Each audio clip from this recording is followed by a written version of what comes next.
The Robot Explorer of Planet X. Robo arrived on Planet X with a soft puff from his tiny blue jetpack. His round metal belly hummed with curiosity, and his big friendly eyes blinked like lanterns. The purple and teal hills rolled away under a sky dotted with smiling moons, and glitter drifted on the breeze. Robo carefully unfolded his crinkly silver star map. The glowing stickers winked like little stars.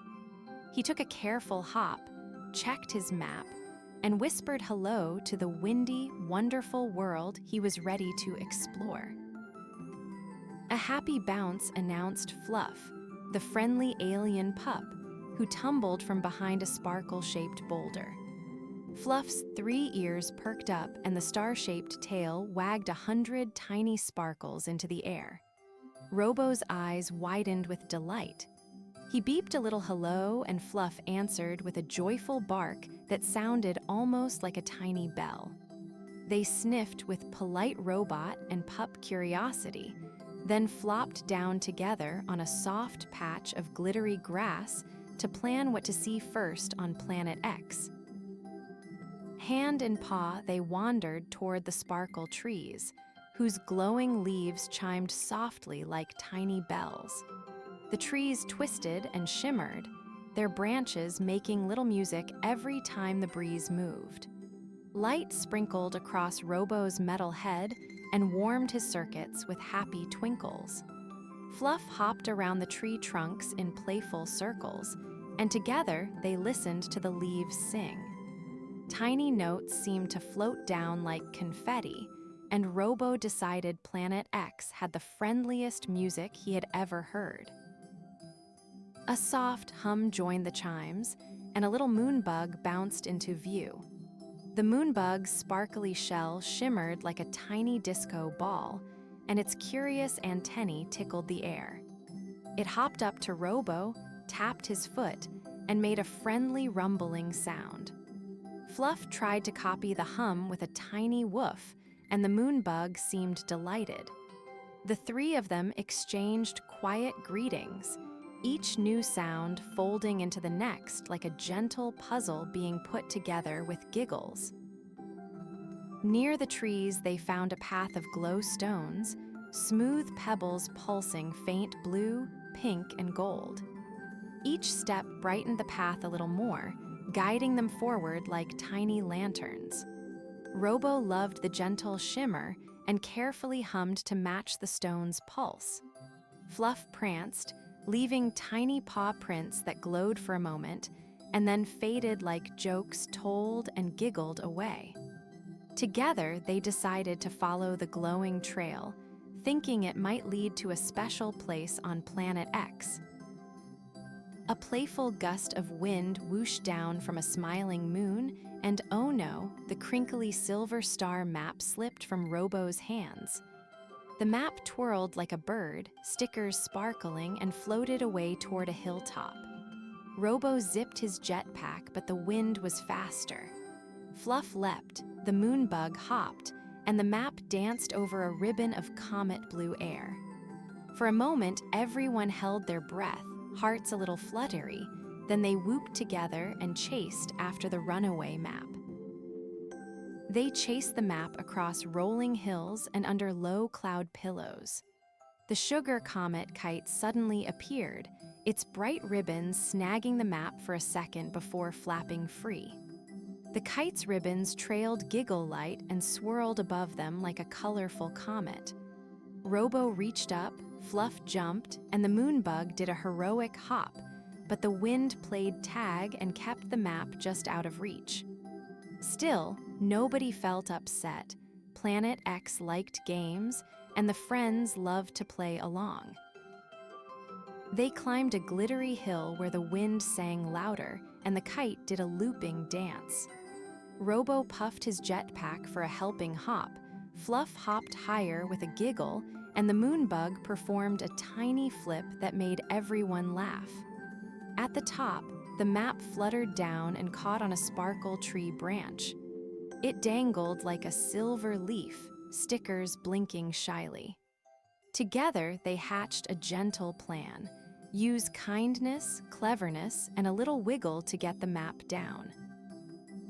Robo extended his arm carefully while Fluff stood on a soft rock to reach a little higher.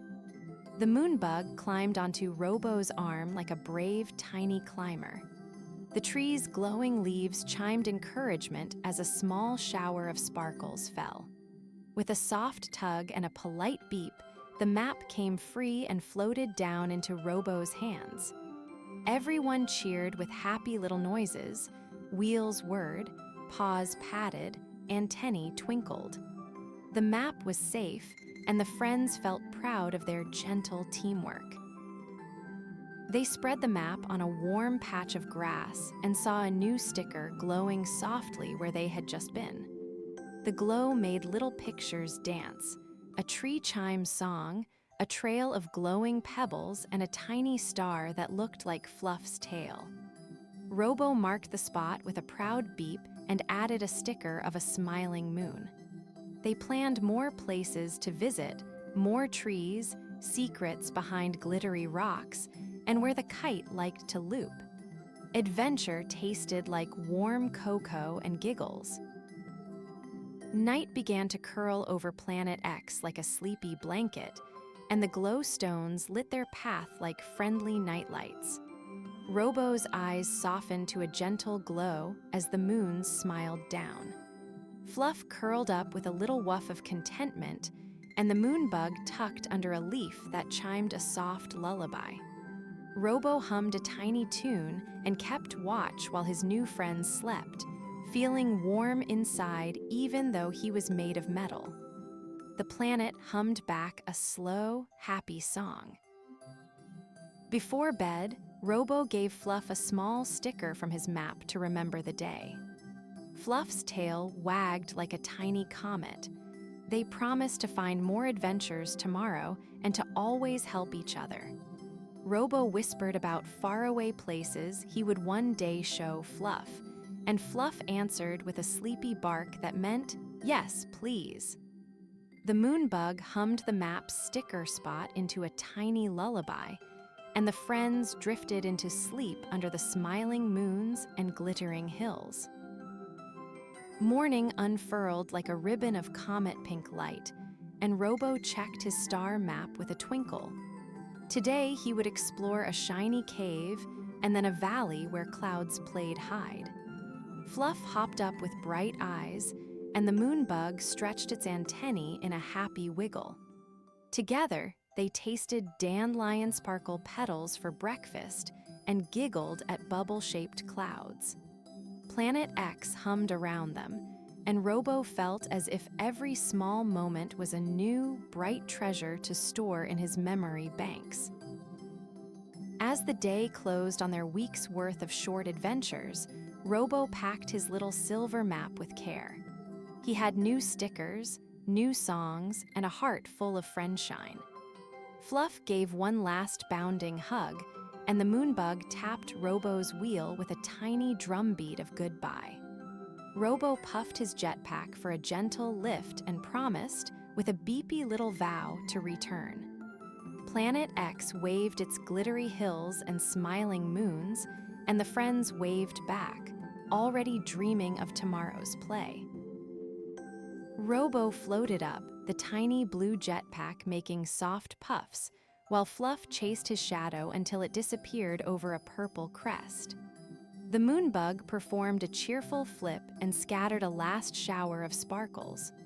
Robo looked down at the sleepy planet he would remember forever, its chiming trees, pulsing stones, and the friends who taught him games and songs. He tucked the crinkly map into his chest with care, hummed a happy goodbye, and set his compass for home, heart full and beeps bright. Back in his little ship, Robo looked once more at the glowing sticker that showed Planet X he thought of the chime leaves, the playful wind, the sugar comet kite, and all the tiny kindnesses. He promised to come back with more snacks, more songs, and a bigger kite so Fluff could fly it next time. Robot and Planet were connected not just by maps, but by the giggles they left behind. And somewhere on Planet X, a pup and a moonbug dreamed of their next hello.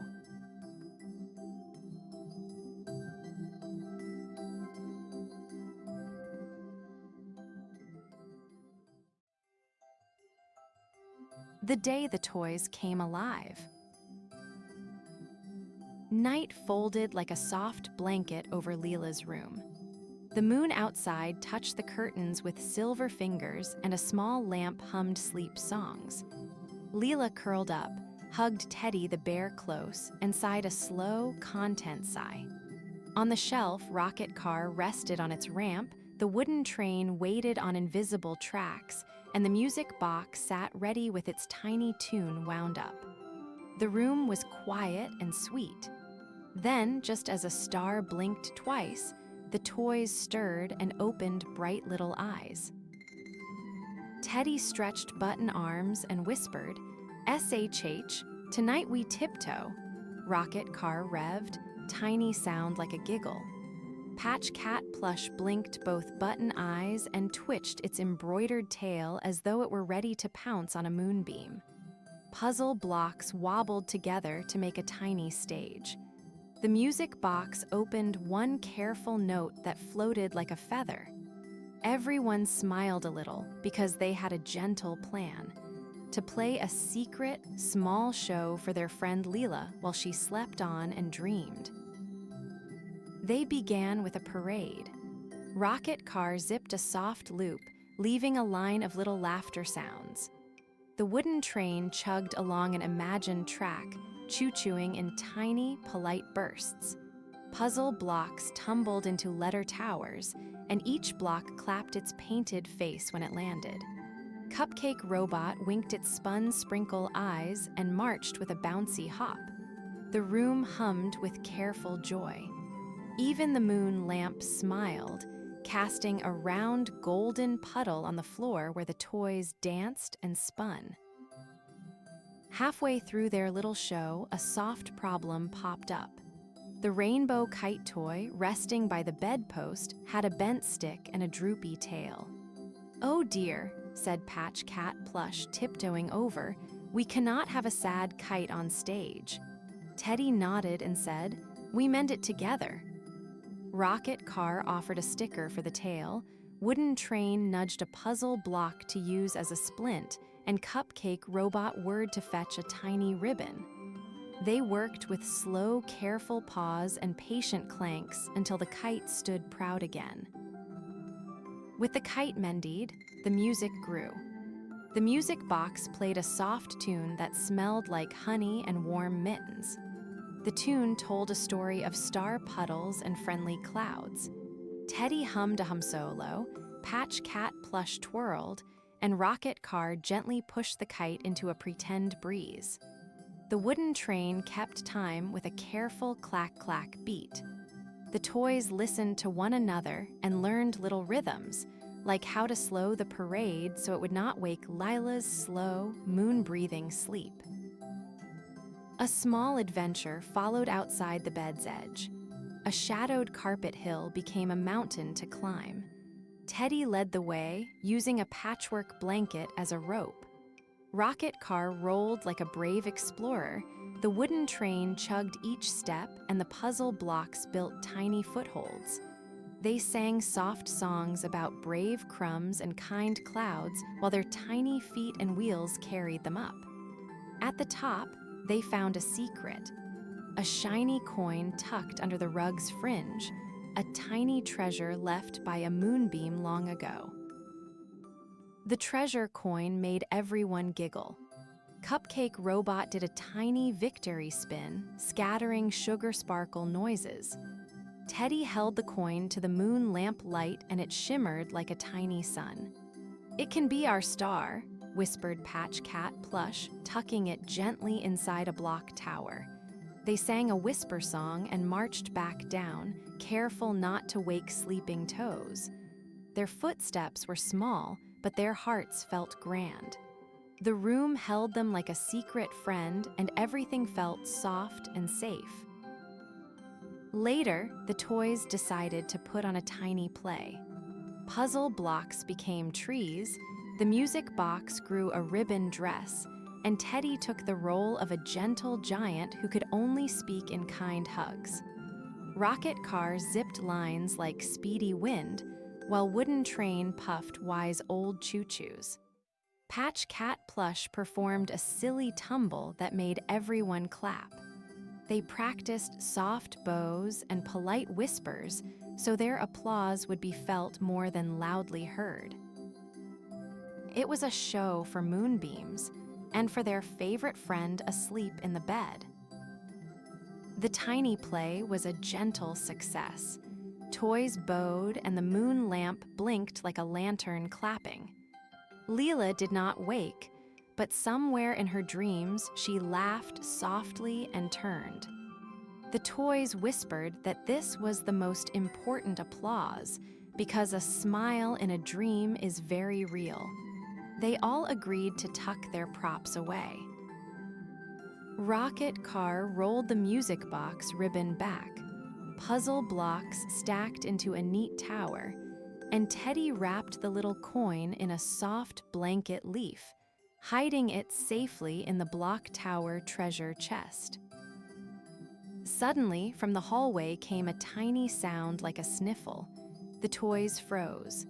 A lost sock monster, a rumpled stray sock, had wandered into the room and was shivering under the chair. "Oh," said Patch Cat plush, padding over with soft feet.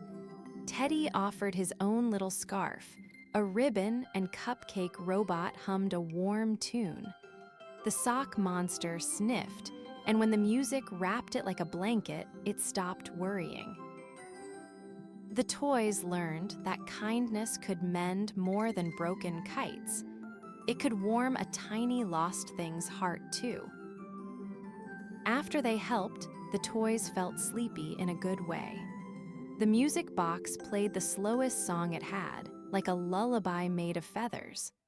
One by one, Rocket Car parked itself in a cozy groove, wooden train backed into its usual spot, and Cupcake Robot wound down to a soft tick. Patch Cat plush tucked into a block cave, and Teddy sat by Leela's pillow to keep watch. They whispered the secret rules of sleeping toys: be gentle, be quiet, and return every lost thing to a safer place. But before the final hush, Rocket Car made a tiny idea. "Let's leave Leela a morning surprise," he whispered. The toys all brightened, plotting something small and sweet. Puzzle blocks spelled the word smile, and the music box promised a soft twinkle when opened. They arranged the rainbow kite across the foot of the bed like a bright bookmark, and Teddy tucked the coin where Leela might find it in a careful, secret way. Working together felt like a warm puzzle that fit just right. The first hush of dawn crept in like a shy kitten. The toys hurried to finish. Rocket Car hurried a soft little scoot back on the shelf, wooden train clicked into its painted groove, and puzzle blocks shuffled into a neat stack that read smile from the bed's cozy place. Music box wound the tiniest bit more so it would sing a very small hello when opened. Teddy gave a last tender pat on Leela's hair and whispered, "Sleep well, little dreamer. We'll be here." As morning yawned and light spilled across the room, the toys settled perfectly still. They became soft and still like waiting stones, button eyes gentle and faces calm. Leela stirred, rubbed her sleepy eyes, and blinked at the room. Her gaze landed on the puzzle blocks that whispered smile, and her mouth curved like a sunrise. She reached for Teddy and found, tucked inside the block tower, a tiny shiny coin that winked in the morning light. Leela gasped the smallest, happiest gasp. Leela laughed a bright little laugh and hugged Teddy close. She did not know how the coin got there, how the kite was mended, or why the music box sounded a softer tune, but she felt loved. She whispered a thank you to her toys and gave them the biggest sleepy squeeze. The toys, though still, felt the thank you like a tiny, warm drumbeat. They held it inside like a secret star, knowing they had shared magic and care, and that the room would be ready for another nighttime adventure. All day long, when the sun was bright and playtime noisy, the toys waited patiently for the sun to tuck itself away. They remembered their little night parade and the cozy rescue of the lost sock. When the house sang soft again and Leela's eyes began to droop, the toys looked at one another and winked a tiny wink of promise. Tonight, they thought, we will play gentler, love kinder, and dream even sweeter. For every child who sleeps, toys will keep a careful, starry watch. And so the room learned a secret. When a child loves a toy, that toy carries a little bravery, a little music, and a lot of care. The day the toys came alive was not one day only, but a promise tucked into ribbons and blocks. Each evening they would wake, tiptoe, and keep the small, kind things that make a room gentle. And Leela, with a morning coin and a heart full of tiny wonder, always smiled a little wider the next day.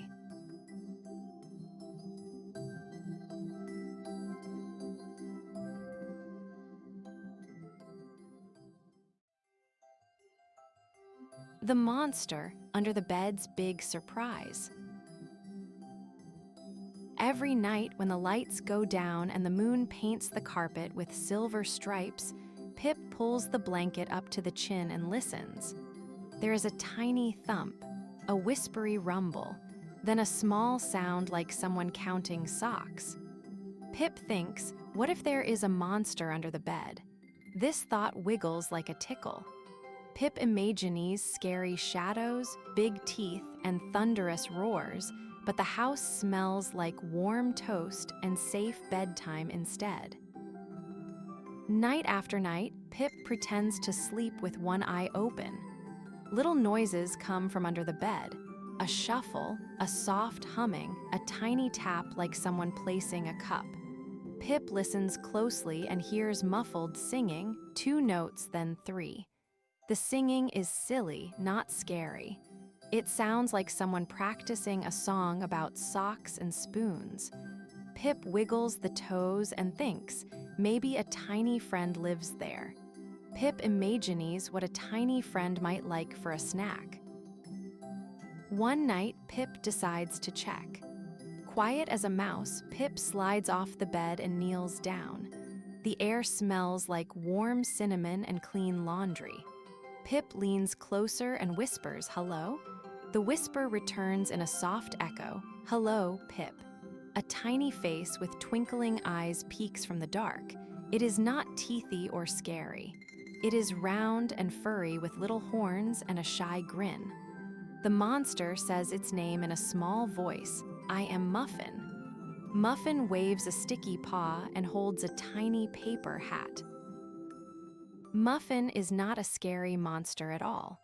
Muffin tiptoes in socks and collects lost things, single socks, toy spoons, tiny paper crowns. Muffin hums softly and arranges treasures on a little mat under the bed. Pip giggles. Muffin's favorite game is making a missing sock parade. Each sock gets its own drum roll and little bow. Muffin lines them up, polishes them with a puff of giggle sneeze, and gives them names like Mr. Stripe and Twinkle Toes. Pip claps so softly the moon giggles. Muffin loves parties. Tiny, quiet parties with cozy blankets and crumb-sized cakes. Muffin practices party songs all night, trying out silly words and funny drum beats with an old bottle cap. Pip listens to Muffin's careful practice and learns the chorus. Clap your paws, clap your toes, twirl your hat, and wiggle your nose. Muffin bows to an imaginary audience and blushes blue.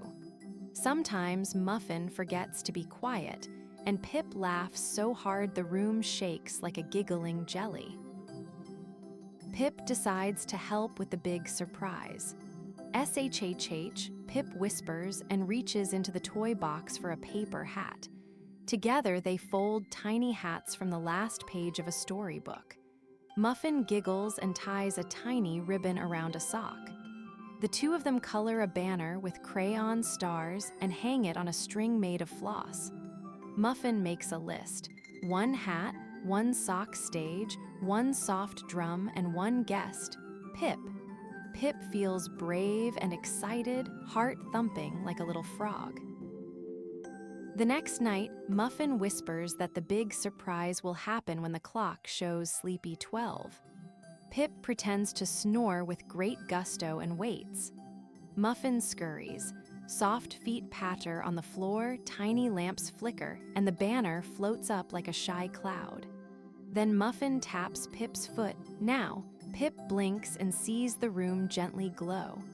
Little cookie crumbs are arranged into a heart, the striped sock is on a tiny pedestal, and a paper hat sits on Teddy Bear's head.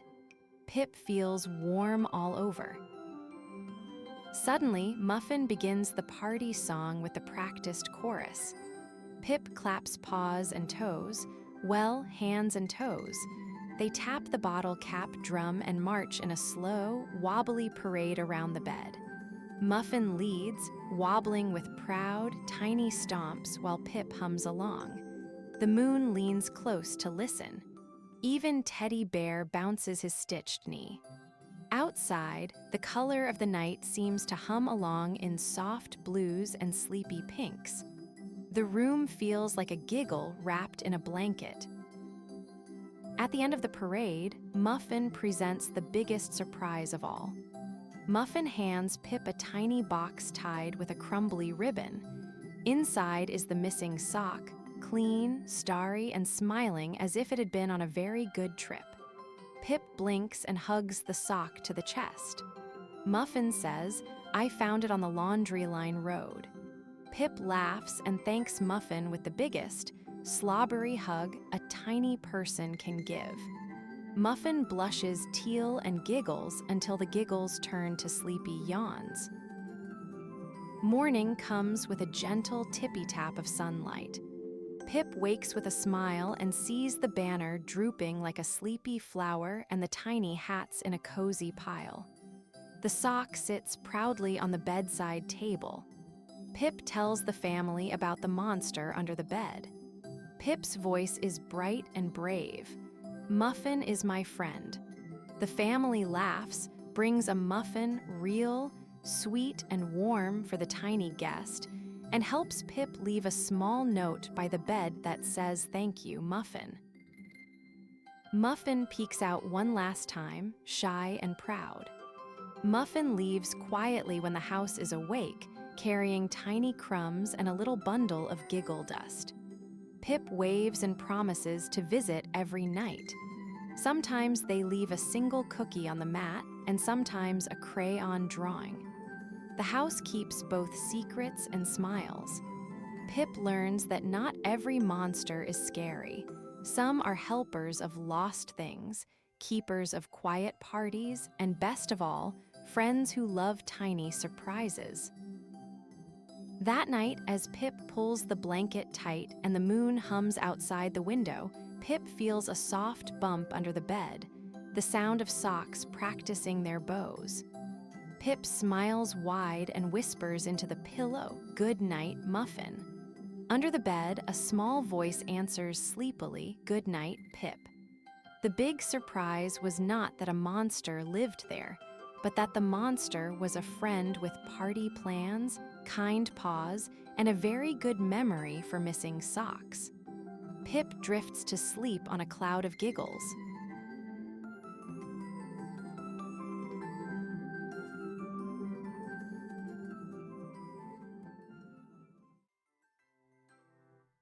Katie's quest for the golden key. Katie lived on a little lane where every puddle held a tiny story. One morning, she found a secret folded map tucked inside her raincoat pocket. The map smelled like paper and adventure and had curly paths with bright dots. On the top it said, "Find the golden key." Katy giggled, buttoned her red raincoat, and hopped outside with hope in her pocket.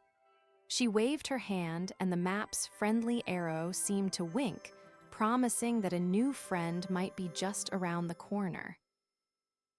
As Katy skipped, a soft shimmer rustled nearby. Out hopped a stardust fox with silver fur and a tail that twinkled like tiny stars. The fox sniffed the map and tapped it gently with a paw, then bounced in a little dance that made glitter sprinkle across the path. "Hello," Katy whispered. The fox curled up beside her, friendly and brave. Together, they decided to follow the curly paths. Katy tucked the map into her backpack, and the fox left a faint sparkle trail that felt like a giggle. They wandered into the meadow of giggle grass where blades whispered tiny jokes. A singing sunflower bent down, its bright face smiling wide. It hummed a happy tune and swayed like a little conductor. "Follow the hum, it sang in a bubbly voice. The map's bright dots flickered, pointing toward a silver path. Katy and the fox twirled between the tall stems, popping small bubbles from Katy's bubble umbrella. Each bubble caught a snippet of the sunflower's song and carried it toward the next dot on the map. Soon the path opened to a gentle moonlit pond. Though it was daytime, the water shone like silver glass. Tiny fireflies danced even before dusk, and lily pads bobbed as if waiting for a secret. Katy and her fox climbed into the little blue boat and rocked softly. They hummed the sunflower's tune and counted ripples. 1, 2, 3 giggles. The map winked and told them to look for a door of leaves on the far bank. Together, they floated, and the pond reflected 2 bright hearts in the water. On the far bank, a door of leaves shimmered between vines. Its handle was carved from twigs and covered in tiny petals. The singing sunflower's tune drifted across the water to encourage them. The map suggested they try a riddle before knocking. Katy listened carefully as the petals rustled. What opens with laughter and locks with a frown? Katy and the fox giggled until the vines parted like curtains, inviting them to step through into a cool, whispery tunnel of twinkling moss and soft steps. The tunnel led them under marshmallow clouds that smelled faintly of vanilla. At one point, a puff of soft cloud dropped a handful of tiny marshmallow snow. Katy opened her bubble umbrella and caught bubbles that turned into little floating marshmallows. One bubble pop sent a sprinkle of glitter across the fox's nose, which made him sneeze stars. Katy laughed and the fox laughed back, and each laugh made the path ahead light up with tiny dots, as though the world was applauding their joy. Deeper in the tunnel, they found a map of loops glowing a little brighter.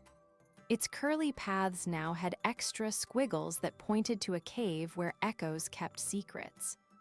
A small, slinky snail blocked the path, moving in slow, curious circles.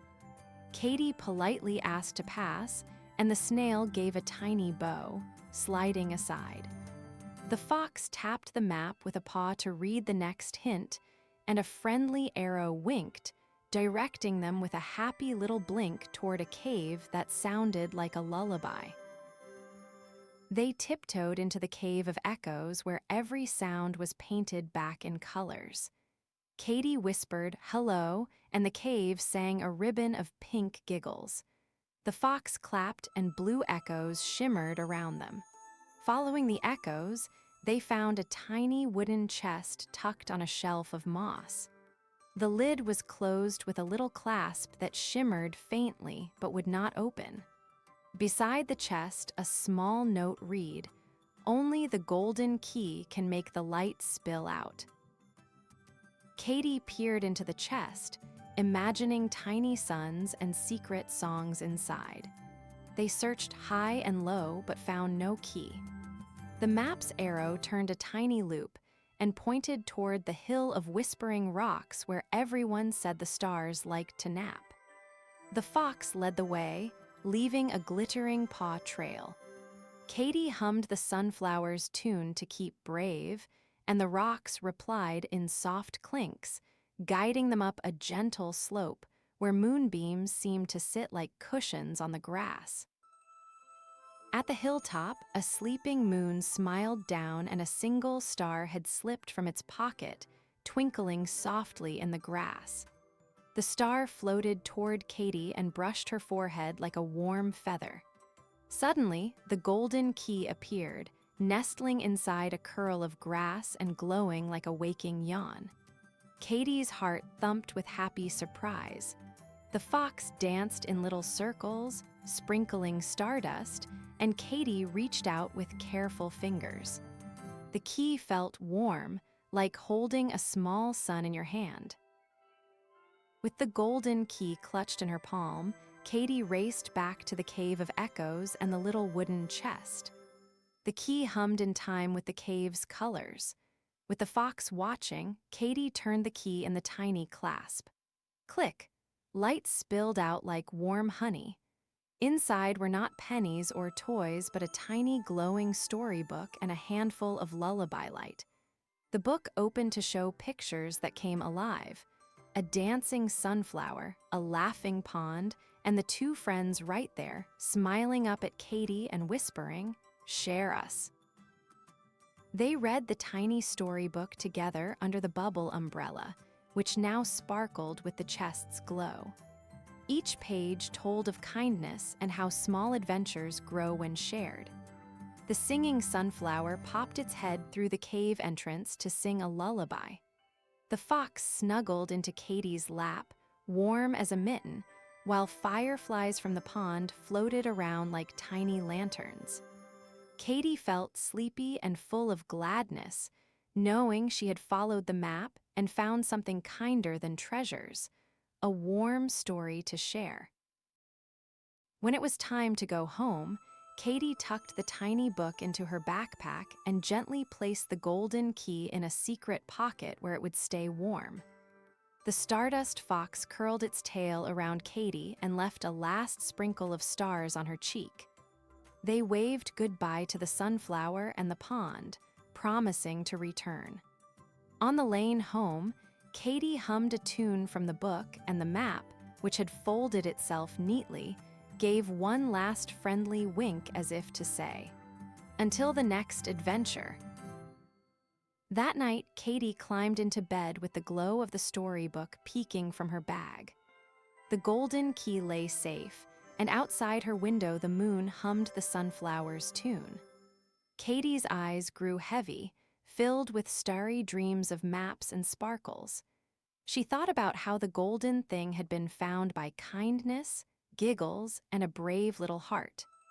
As she drifted off, the fox curled in a dream chart on the sill, and the world sighed soft and happy, ready for tomorrow's gentle wonders.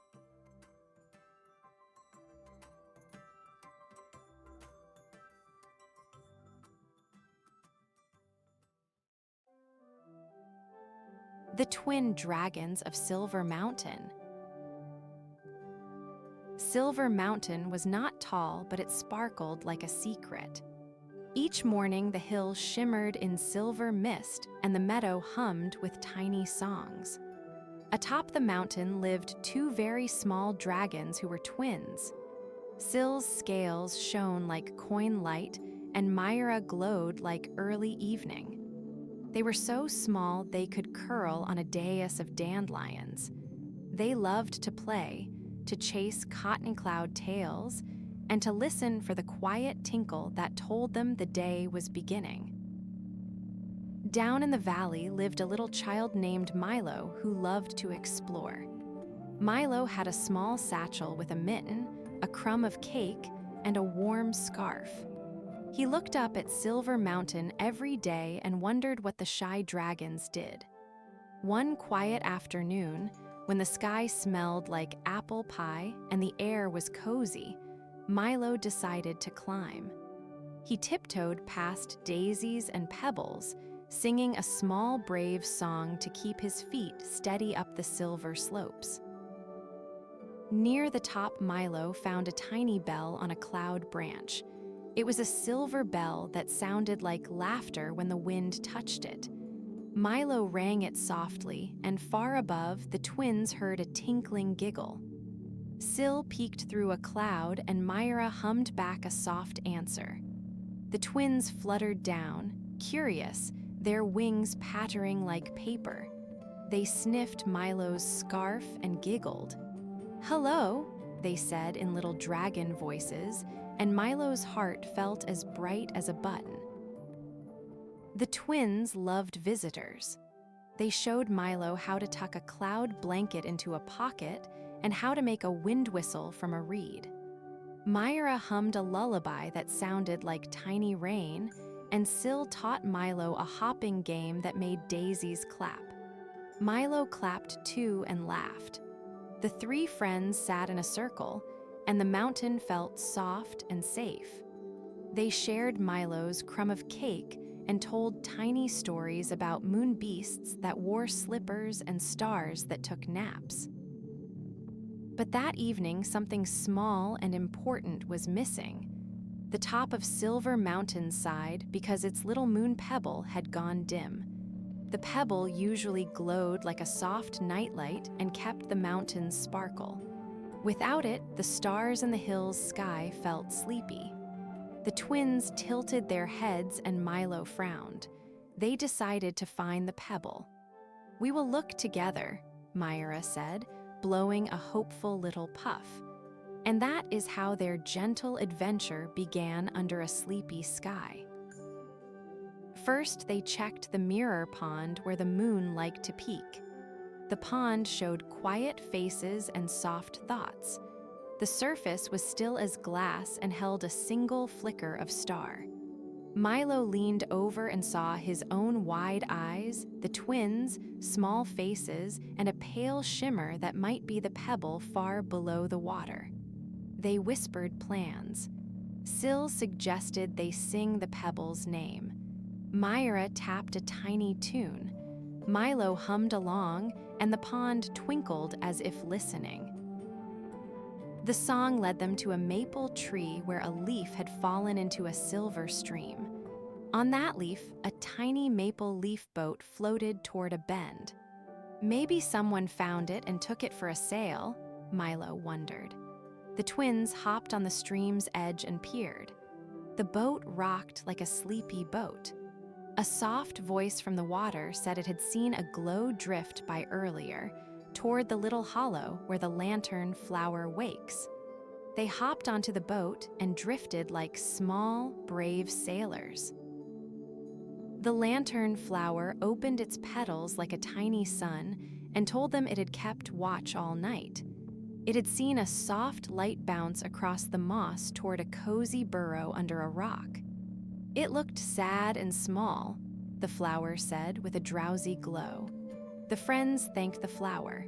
They tiptoed past snoring mushrooms and a line of sleepy beetles, following tiny footprints that gleamed faintly. Each step felt like a secret page being turned in a bedtime book. At the cozy burrow, they met a small hedgehog who had found the pebble and thought it was a shiny snack. The hedgehog held the glowing pebble in its paws, blinking with surprise. Milo knelt and smiled. "We need the pebble to make the mountains sparkle," he explained softly. The hedgehog sniffed, then nodded. It had meant no harm. It was easy to share when a friend asked so kindly. The hedgehog rolled the pebble into Milo's hands, and they all smiled together. Holding the pebble, Milo felt its warmth like a memory of sun. The pebble sang a tiny bell note only their ears could hear. "We must put it back on the mountain's crown," Syl said. They walked together, little feet and tiny dragon claws tugging, while the pebble's glow kept them company. The stars leaned close.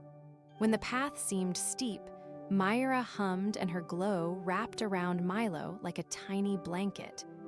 Each step became easier with a friend at your side. Near the crown, they found a narrow seam where the pebble fit like a promise. But a gust of wind blew a swirl of cloud and sent the pebble wobbling toward a tiny crack. "Catch it!" cried Milo.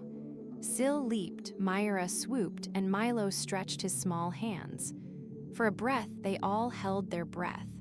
Then, with a soft thump and a gentle giggle, the pebble landed safe in the seam. It shivered, blinked, and lit the mountain with the sweetest, quietest glow. Light spread like warm honey across the hillside. Flowers opened their sleepy faces. The mirror pond smiled with new stars, and the clouds fluffed themselves into a picnic blanket. The silver bell rang out in time, and even the hedgehog waved its paws. The mountain felt happy again. The twins danced tiny loops in the air, and Milo laughed until his tummy felt like a soft drum. All the small things of the mountain seemed to sing in one gentle chorus. As a thank you, Syl and Myra gave Milo a small star lantern made of stitched light. It fit in his palm like a tiny sun. "For dark corners and bedtime," Myra said. Milo tucked the lantern into his satchel and felt warm inside. The lantern hummed a lullaby, and the twins hummed back. They promised to be friends forever and to meet on soft afternoons to play. Then Milo curled under the cloud blanket and watched the stars come out like curious eyes. When it was time for Milo to go home, the twins showed him the rainbow bridge where colors took a little nap. Milo walked across slowly, with the lantern glowing in his satchel and the pebble's warm memory tucked in his heart. The valley welcomed him with the smell of supper and kind lights in windows. He waved goodbye to Syl and Myra, who curled up on their dandelion daisies. The mountain kept its sparkle, safe and soft, until the next quiet morning. That night, Milo told his family about the tiny dragons, the bell, the hedgehog, and the pebble. His family listened with wide eyes and gentle smiles. Milo hung the star lantern by his bed so the room smelled like moonlight. He dreamed of cloud blankets, maple leaf boats, and songs that made ponds twinkle. Syl and Myra napped under the stars, tiny warm breaths like wind in a wrapper. Every now and then the moon winked, as if to say, "Friends who help are magic." Days passed, and sometimes Milo returned to play. Each visit, the mountain seemed to giggle a little louder. The twins taught him new tiny games: how to count clouds, how to skip a note, how to plant a pebble so it would hum when rain tickled it. The villagers would walk by and smile at the shining hill, and sometimes taste the hush of the mountain's songs. Children learned that caring for small things keeps big places bright, like feeding a little lantern with kindness.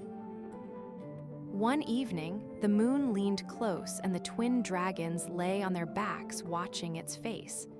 Myra hummed a sleepy tune and Syl blew tiny silver bubbles that floated like questions into the night. Milo sat beside them with the star lantern aglow. "Will the sparkle ever go away again?" he asked in a whisper. "Maybe sometimes," Syl said, "but then friends will listen, share, and stitch it back together." Milo nodded and felt the truth in his small, steady chest. When the story finished and Milo's eyes grew heavy, he curled up safe and small. The mountain hummed a soft goodnight, and the twins tucked the pebble under a quilt of moss to keep it snug. Stars winked, and the silver bell chimed a tiny lullaby. Milo breathed out the day like a small sigh, the lantern dimming to a friendly glow. As the house and hill slept, everything remembered the kind little promises that make bright things stay bright.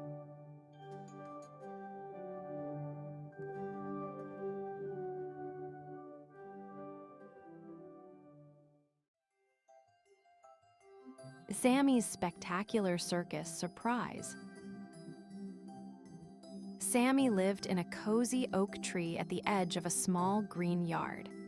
One sunny afternoon, while collecting shiny pebbles, Sammy spotted something different, glitter twinkling under a pile of autumn leaves.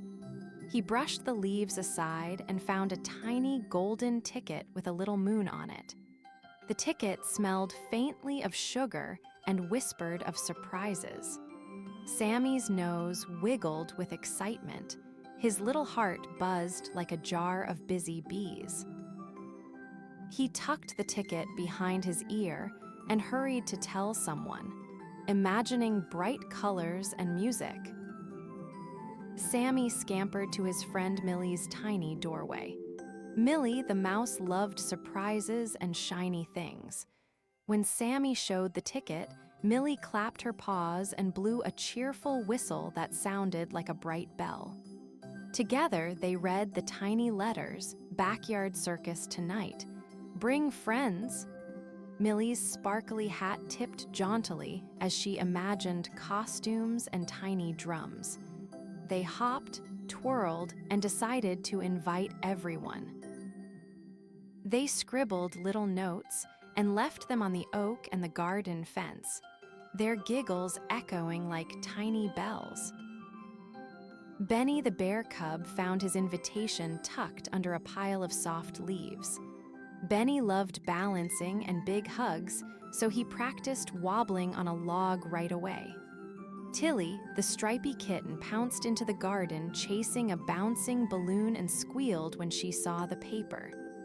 Ellie, the baby elephant, who lived near the pond, trumpeted softly and put on a flower garland. Professor Popcorn, the clever raccoon, polished his popcorn cart and tied a bow. Everyone buzzed with plans and promises, juggling, hoops, music, and a very special surprise. They worked all afternoon under a blue sky. Millie taught everyone how to bow like a tiny ringmaster, and Sammy helped hammer little wooden signs that read Sammy's Spectacular Circus. Benny practiced balancing cups and a tiny barrel, wobbling and tumbling into giggles. Tilly learned to jump through a bright ribbon hoop while batting a little drum. Ellie practiced a gentle trumpet that made butterflies flutter, and Professor Popcorn tested the popcorn maker, Pop. Pop, so sweet kernels danced in the air. They taped up ribbons and hung lanterns, tails and whiskers twitching with joy. As the sun lowered and painted the sky in pinks and purples, they set up a small red and yellow big top tent. It wasn't tall like circus tents in storybooks, but it shimmered with lanterns and made a cozy round stage. Balloons bobbed and a tiny drum sat by the entrance. Sammy tied the shiny ticket to a string and hung it above the door like a golden bell. Friends and neighbors, small hedgehogs, friendly robins, and curious frogs gathered on blankets. The yard hummed like a hive of happy sound and tiny applause. Rehearsal had hiccups. Benny tried to balance 3 juggling balls but sneezed. Balls flew like tiny planets. Tilly's hoop tangled in streamers, and Millie tripped on a ribbon while pretending to be very stately. Ellie sneezed confetti, which made everyone cough and then laugh until they cried little happy tears. Professor Popcorn saved the moment by tossing popcorn into the air like confetti, too. Sammy felt a tiny wobble of worry in his tummy. What if their show was too silly? What if no one clapped? Millie tapped her whistle and squeaked something encouraging. "Silly can be splendid," she said. The friends huddled and decided to make the silliness the show's secret sparkle. Sammy found his courage by imagining everyone giggling together. He drew a bright program with doodled stars and placed it by the entrance. They practiced again, slowly, with giggles between steps. Benny made a gentle wobble into a funny bow. Tilly's leaps turned into twirling dances. Slowly, the yard felt ready, like a big warm hug waiting under the tent. Night arrived, and the stars peeked out like tiny glitter stuck to the sky. Lanterns in the tent twinkled, and the little audience hushed with excitement. Sammy's paws trembled as he opened the show with a tiny tap-tap on the drum. Millie announced the acts in a squeaky, proud voice. Benny balanced and bowed, making everyone clap at his brave smile. Tilly leaped through bright hoops while confetti floated like sleepy snow. Ellie trumpeted softly, so the sound felt like a lullaby. Professor Popcorn sold handfuls of warm popcorn to squeals of delight. Then came the surprise, Sammy's favorite part. He had saved the shiny ticket for a special trick. "Close your eyes," he whispered to his friends. Everyone did. Sammy climbed a tiny ladder, tied the ticket to a string, and let it soar up into the tent roof. As the ticket fluttered, the lanterns blinked just so, and a soft moonbeam, like a silver ribbon, slipped through a gap in the tent, turning the ticket into a little shining star. The whole yard gasped and then shouted with glee. The moon itself seemed to clap its hands in twinkling applause. The giggles became a fine music of happy sounds. Sammy felt his tummy buzz into a warm, brave feeling. He led a tiny parade around the tent, Millie perched on a mini drum, Benny wobbling proudly, Tilly prancing, Ellie spraying a gentle confetti shower, and Professor Popcorn tossing popcorn like tiny stars. Neighbors cheered, frogs croaked funny rhythms, and the robins chimed in. The show didn't need perfect tricks, just bright hearts and friendly faces. Sammy's smile stretched wide as the moon shone, full and round, right over the tent. When the final bow came, everyone clapped and stamped little feet. Sammy took a tiny bow and felt proud like a balloon ready to float. Millie handed him back the golden ticket, and he kept it close to his heart. "Best surprise ever," Benny mumbled through a yawn. Tilly curled into a purring nap on a soft blanket. Ellie sighed a happy trumpet, petals from her garland drifting down. Professor Popcorn counted leftover kernels and winked. The lights dimmed slowly. The tent hummed like a happy bee nest, full of warm memories. After the circus, the friends snuggled under the stars on soft blankets. Sammy tucked the ticket in a tiny wooden box and put it on a shelf inside his oak tree. The box would be a memory keeper, a place for dreams and future surprises. Millie hummed a lullaby, Benny mumbled a gentle story about balancing on clouds, Tilly's whiskers twitched in sleep, and Ellie drifted into quiet trumpet snores.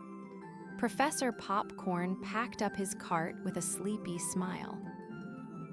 The yard settled, full of friendly hush and the promise of tomorrow's play. In the morning, the yard smelled like warm popcorn and fresh day.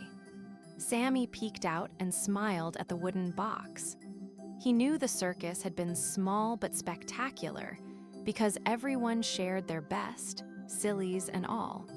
He scampered to Millie to plan a new, tiny adventure, maybe a lemonade stand or a moonbeam picnic. The golden ticket rested safely, a twinkly promise that surprises were always just around the corner when friends worked together. Sammy skipped away, tail high, ready for the next sparkling idea.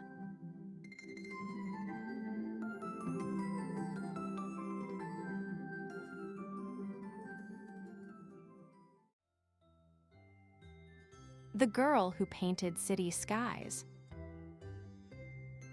Every night when the city yawns and the sidewalks grow sleepy, Myra climbs a narrow staircase to her favorite rooftop. She carries a tiny wooden paint box and a magic paintbrush that hums like a little bell. Pip, her cheerful sparrow friend, flutters beside her, ready to whistle a nighttime tune. Myra looks up at the sky, where the moon listens and clouds gather like fluffy audience members. She dips her brush into sleepy blue, and the first soft color slides out and stretches across the air. When Myra paints, the paint does not smear on the roof or drip on chimneys. It floats like music and becomes part of the air, turning the sky into a soft blanket. The tall, friendly buildings watch with window eyes that blink slowly. A stray piece of color slips down to tint the old street lamp, and the lamp glows a little warmer as if thanked. People looking up from warm kitchens see new colors and smile, even if their tea is just a little too hot to sip. Stripe the rooftop cat loves painted skies. He pads softly along tiles and chases bright color swatches that fall like confetti. When Myra paints a slow, sleepy yellow, Stripe purrs so loud the chimneys seem to hum along. Pip perches on Myra's shoulder and whistles, adding tiny tunes that help the paint settle in curvy loops. Sometimes the puffy clouds tickle the tops of towers and spill a few painted raindrops that glint like little stars before they vanish.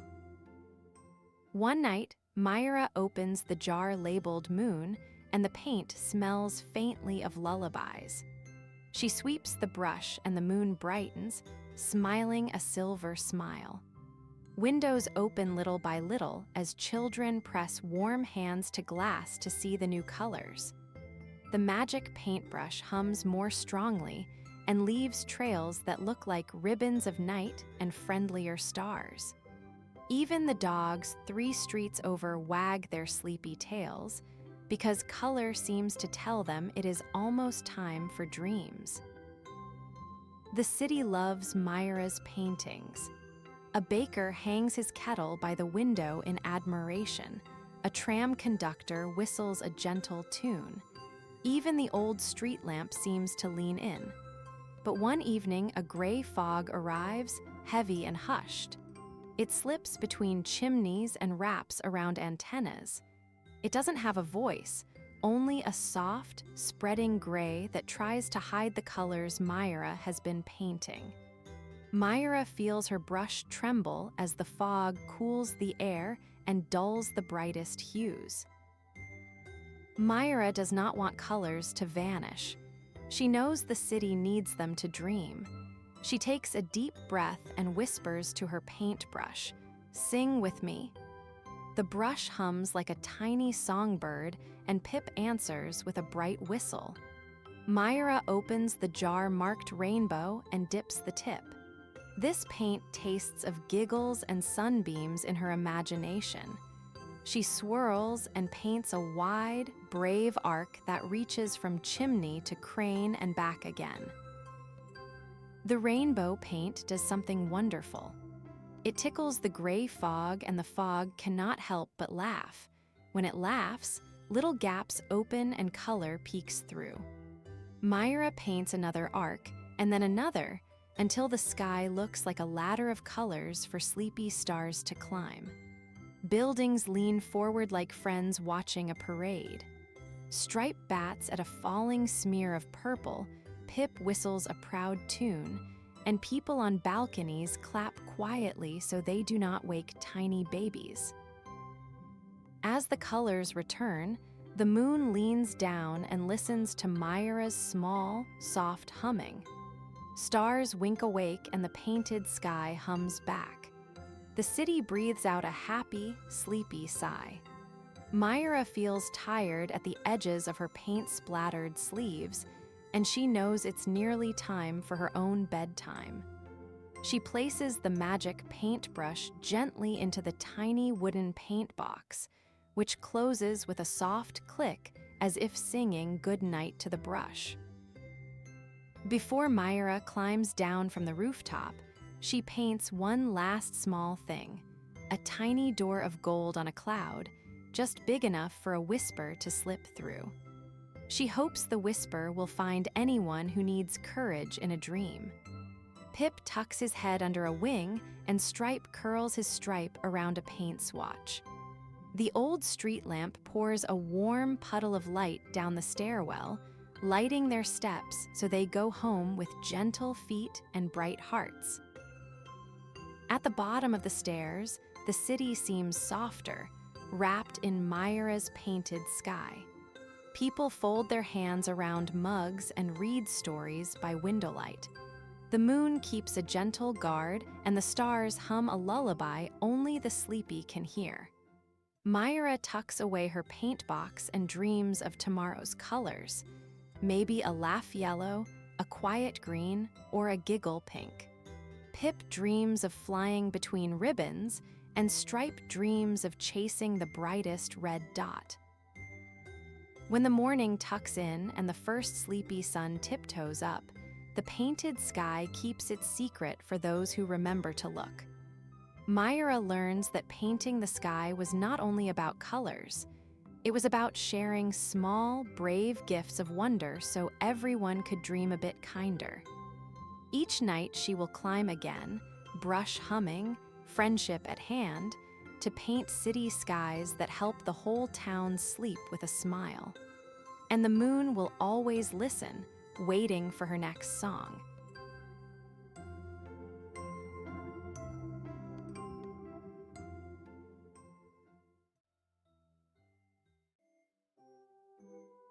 The Snow Queen's Icy Kingdom. When the first snow of evening fell in tiny silver feathers, Nia pressed her mittened nose to the frosty window. Outside, a single snowflake winked like a tiny star and tapped the glass. It wasn't ordinary. It hummed a soft little tune that sounded like wind chimes and laughter. Curious, Nia wrapped her scarf tight, unlatched the window, and stepped onto the porch. The cold bit her cheeks, but the snowflake glowed, held out a twinkling finger, and Nia felt a warm, brave bubble in her chest. Outside, the snowflake led Nia through a hush of trees, and a soft rustle announced Fen the fox. Fen had a tail that glittered with tiny snow dust. He bowed politely and introduced himself with a quick, friendly sneeze. Nia giggled, and together they walked. The snow crunched underfoot like popped sugar. Loomy lanterns swung from Fen's collar, casting a cozy golden puddle on the snow. The little trio followed the silver trail that the snowflake hummed, and the world felt like a secret map being revealed one step at a time. They met Pippin the snowman in a clearing where snowballs grew like friendly mushrooms. Pippin was round and jolly with pebble eyes and a carrot nose that bobbed when he laughed. He offered Nia a mitten-shaped map made of frost that twinkled when you touched it.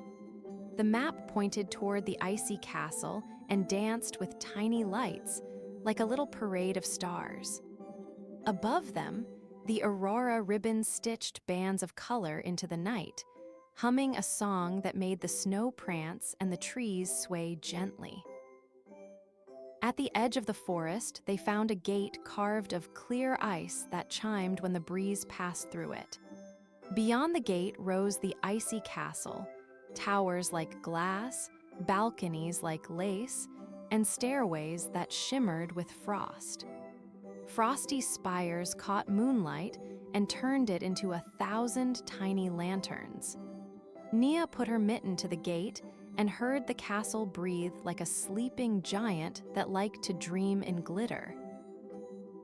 Fen's tail sparkled in approval, and the snowflake friends zipped ahead, tapping the gate to say it was time to enter.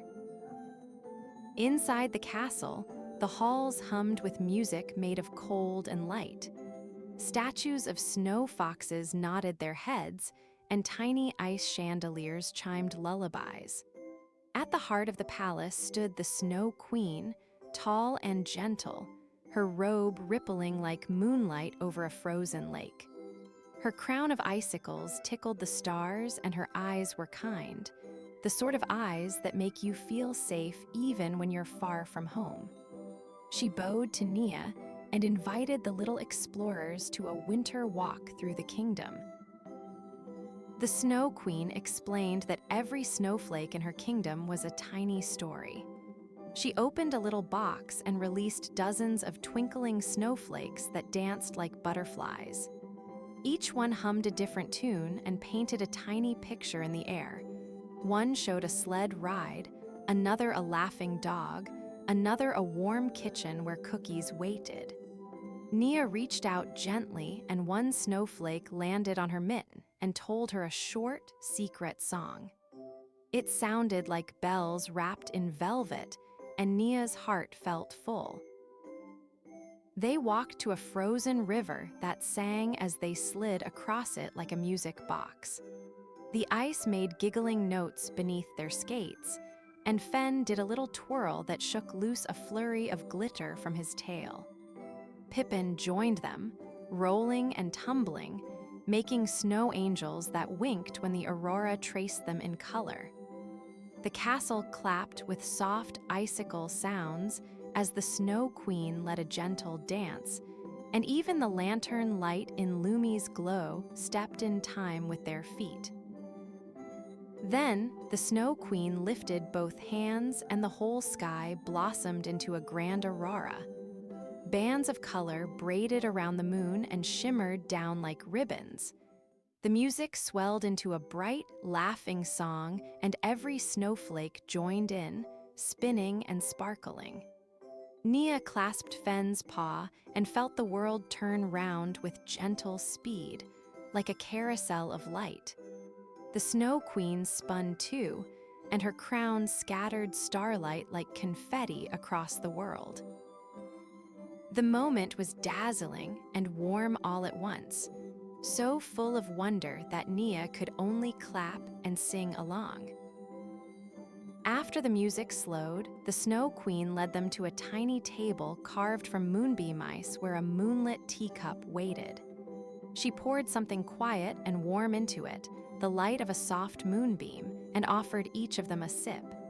It tasted like a hug and a bedtime story in one, cozy and safe and gently sweet. Nia licked her mitten with delight and felt warmth bloom across her fingers. The Snow Queen said, "Winter keeps many small, soft things, songs, stars, and hot sweet moon tea for sharing. But all nights have a homeward path, and Nia's porch window would be waiting." The Snow Queen smiled and touched Nia's scarf, pressing a tiny snowflake into its fabric. The snowflake settled and glowed as a pendant, soft as first breath and bright as a promise. "If you ever miss the music," the Queen said, "follow its little light and it will show you the way."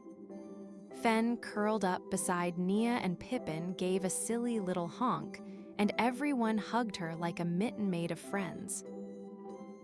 Back through the gate, the forest, and the porch Nia trotted, the pendant resting on her chest like a tiny glowing friend. The world outside seemed the same, but everything felt kinder. The crunch underfoot sang a little tune, and the stars winked like small mirrors of the aurora. Nia climbed back through her window, tucked the pendant beneath her pillow where moonbeams might visit, and hugged her scarf. Fen slipped a final paw print on the snow and promised he would watch the path until she returned. That night, Nia dreamed of silver gates and dancing snowflakes and the warm hum of the Snow Queen's music. When she woke, the pendant glowed softly, as if it had a tiny song stored inside just for her. She smiled into morning light and knew that any cold night could carry a warm adventure, and any quiet window might someday tap with a tiny tune.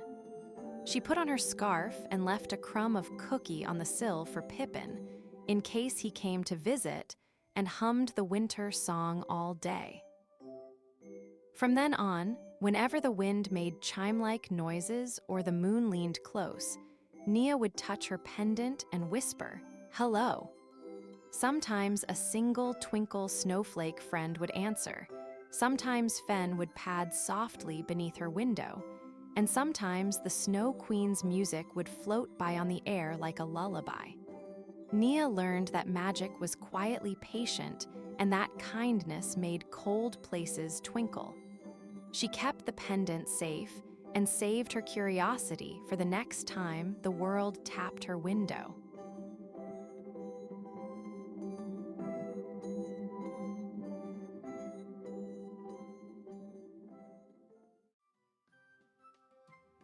Jason and the Giant Pumpkin Patch. Jason woke to a crisp morning at Grandpa's farm. He pulled on blue overalls and ran outside to breathe the cool air. Leaves crinkled under his boots and the sky smelled like apples. Mama waved from the kitchen window, and Grandpa tipped his hat, smiling. Jason loved pumpkins more than almost anything, orange round friends that could sit on porches or wear leaves for hats. Today, Grandpa promised a surprise, a walk beyond the hill to a place called the Giant Pumpkin Patch. Jason and Grandpa walked hand in hand down a little path that hummed with the sound of wind. They found a narrow gate stitched with vines and a tiny wooden sign that read Giant Pumpkin Patch.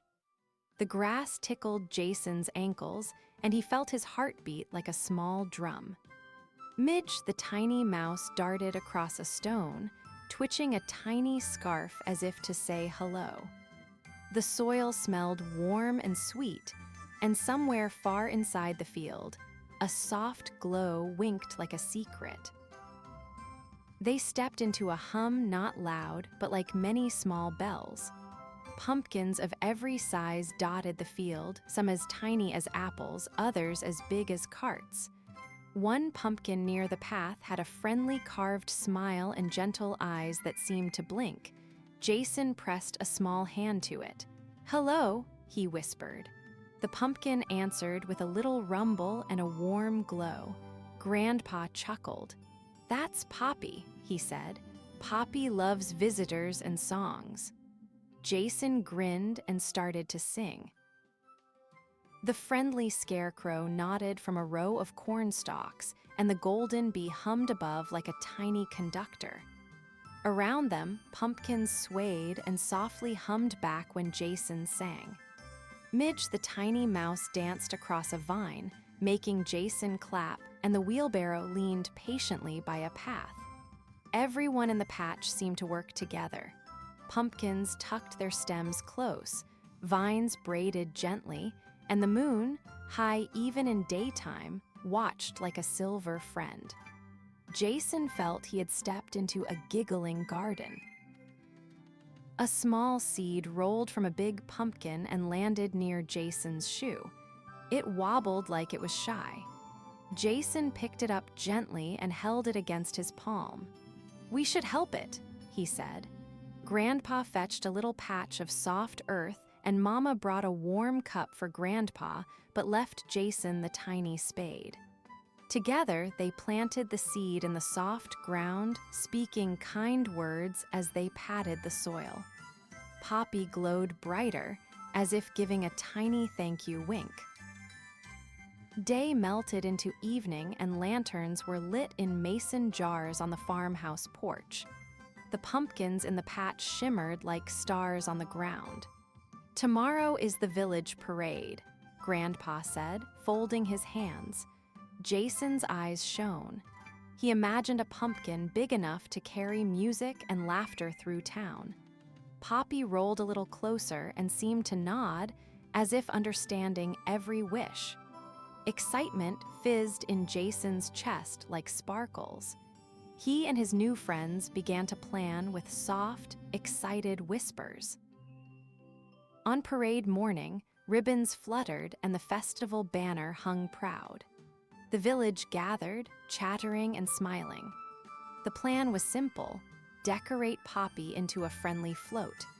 Villagers tied garlands and tucked ribbons into vines. Jason climbed gently onto Poppy's side to arrange tiny leaf flags, and Midge the tiny mouse placed a little hat on a small pumpkin that rode in the wheelbarrow. The friendly scarecrow led a cheerful chant, and the golden bee zipped about, polishing a shiny leaf like a tiny broom. Then came the big push. Poppy was very heavy, but the whole village grabbed ropes and braced their feet. 1, 2, 3, they sang. Jason clasped Grandpa's hand and gave a giggly shout. The pumpkin rolled slowly, creaking softly like an old wooden door, while laughter and singing filled the air. Children hopped and skipped beside it, and even the moon seemed to lean in to watch. The pace was steady and proud. Every shove was a shared cheer, and Poppy seemed to beam with pride. At the parade center, Poppy rolled like a glowing moon on Earth, and music twirled around every ear. Jason stood tall on a soft cushion of hay, waving to friends, and Poppy's face shone like a lantern. People clapped and danced. Even shy Midge squeaked with delight. The village cheered for kindness and cleverness, for hands that helped and songs that stitched everyone together. Jason felt a warm, buzzy joy ripple through him. All the giggles and helpers made his heart feel like a very full pumpkin. When the stars came out, the giant pumpkin returned to its patch. Villagers tucked small pumpkin lanterns around the vines, and the friendly scarecrow sang a soft good night. Poppy settled back down with a contented glow, and the little seed they planted poked up a tiny green sprout as if to say thank you. Jason yawned, hugged Grandpa, and Mama wrapped a cozy scarf around him. He whispered to Poppy, "I'll come back tomorrow," and Poppy seemed to hum a sleepy promise. Tucked in his bed that night, Jason dreamed of pumpkin songs and rope-pulling parades. In his dream, Poppy winked, and the friendly scarecrow danced with Midge on a tiny stage while the golden bee played a bell. Jason smiled in his sleep and thought about how helping hands and friendly hearts made everything bigger and brighter. The next morning, he knew the patch would be waiting with more stories to hum. He closed his eyes, ready for more adventures with friends who glowed from inside out.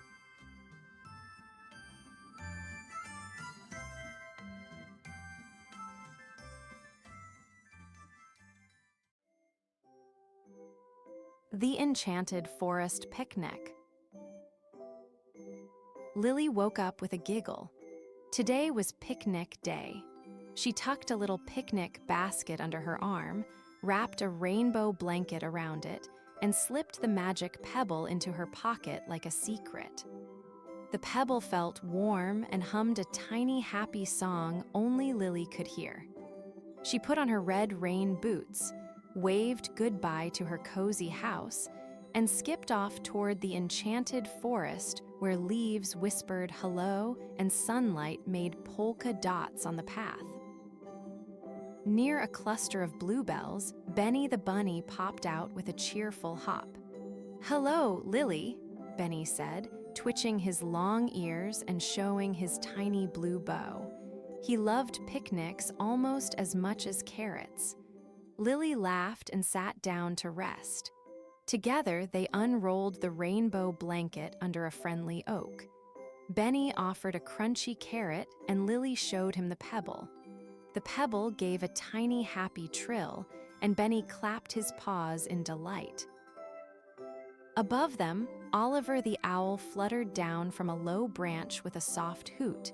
He adjusted his little spectacles and peered at the picnic. "A perfect spot for songs," he said.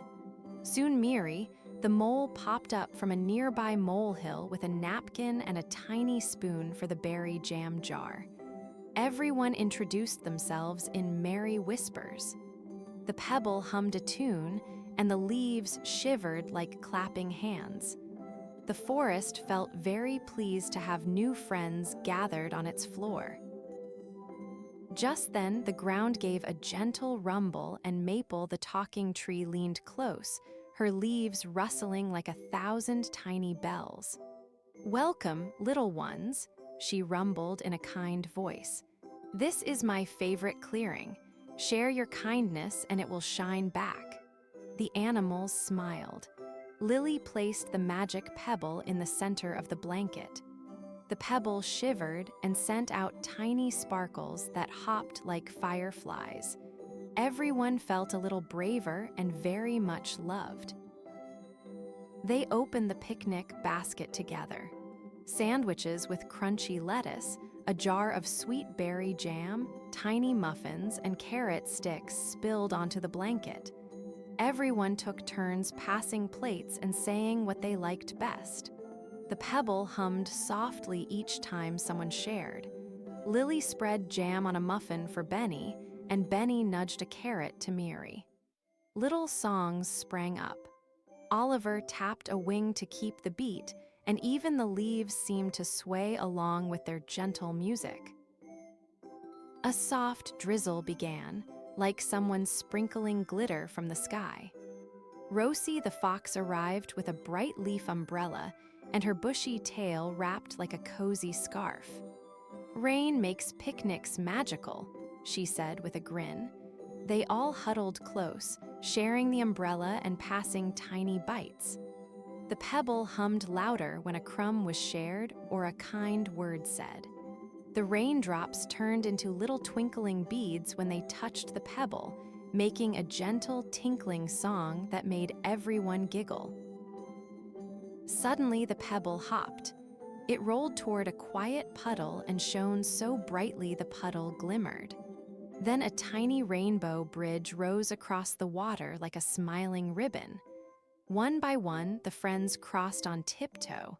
Benny bounced, Miri waddled carefully, Oliver glided, Rosie trotted with a proud prance, and Lily held hands with them all. Laughter filled the air. The pebble sang a new, sparkly tune of friendship that made every step feel light and brave. When they reached the other side, a little bunny family waved hello, and a chorus of frogs hummed along to the pebble's tune. The animals shared songs and tiny dances. Maple's leaves clapped slowly like a gentle drum. Night began to tiptoe closer, sprinkling faint stars through the tree branches. The lantern was lit and cast warm, dancing light. Everyone snuggled on the rainbow blanket and listened to the pebble's lullaby, feeling safe and full of the day's tiny wonders. Before they packed up, Maple lowered a leaf and whispered, "Kindness grows here with you." Lily tucked the pebble back into her pocket, promising to remember the songs and sharing. They folded the rainbow blanket, closed the picnic basket, and carried away empty plates and happy hearts. Each friend helped tidy a little corner of the clearing so other forest visitors could find the place tidy and bright. The pebble hummed a tiny, proud note that sounded like a goodbye promise to return. Lily walked home by starlight, her red boots tapping soft beats on the path. The pebble hummed a sleep song against her chest. She waved to Maple and all her new friends and promised to come back soon with another basket and more stories. At her window, Lily tucked the pebble into a tiny dish and said, "Thank you." The pebble glowed once, like a sleepy wink. Lily fell asleep with the pebble's melody in her ears, dreaming of rainbows and songs and friends waiting in the enchanted forest.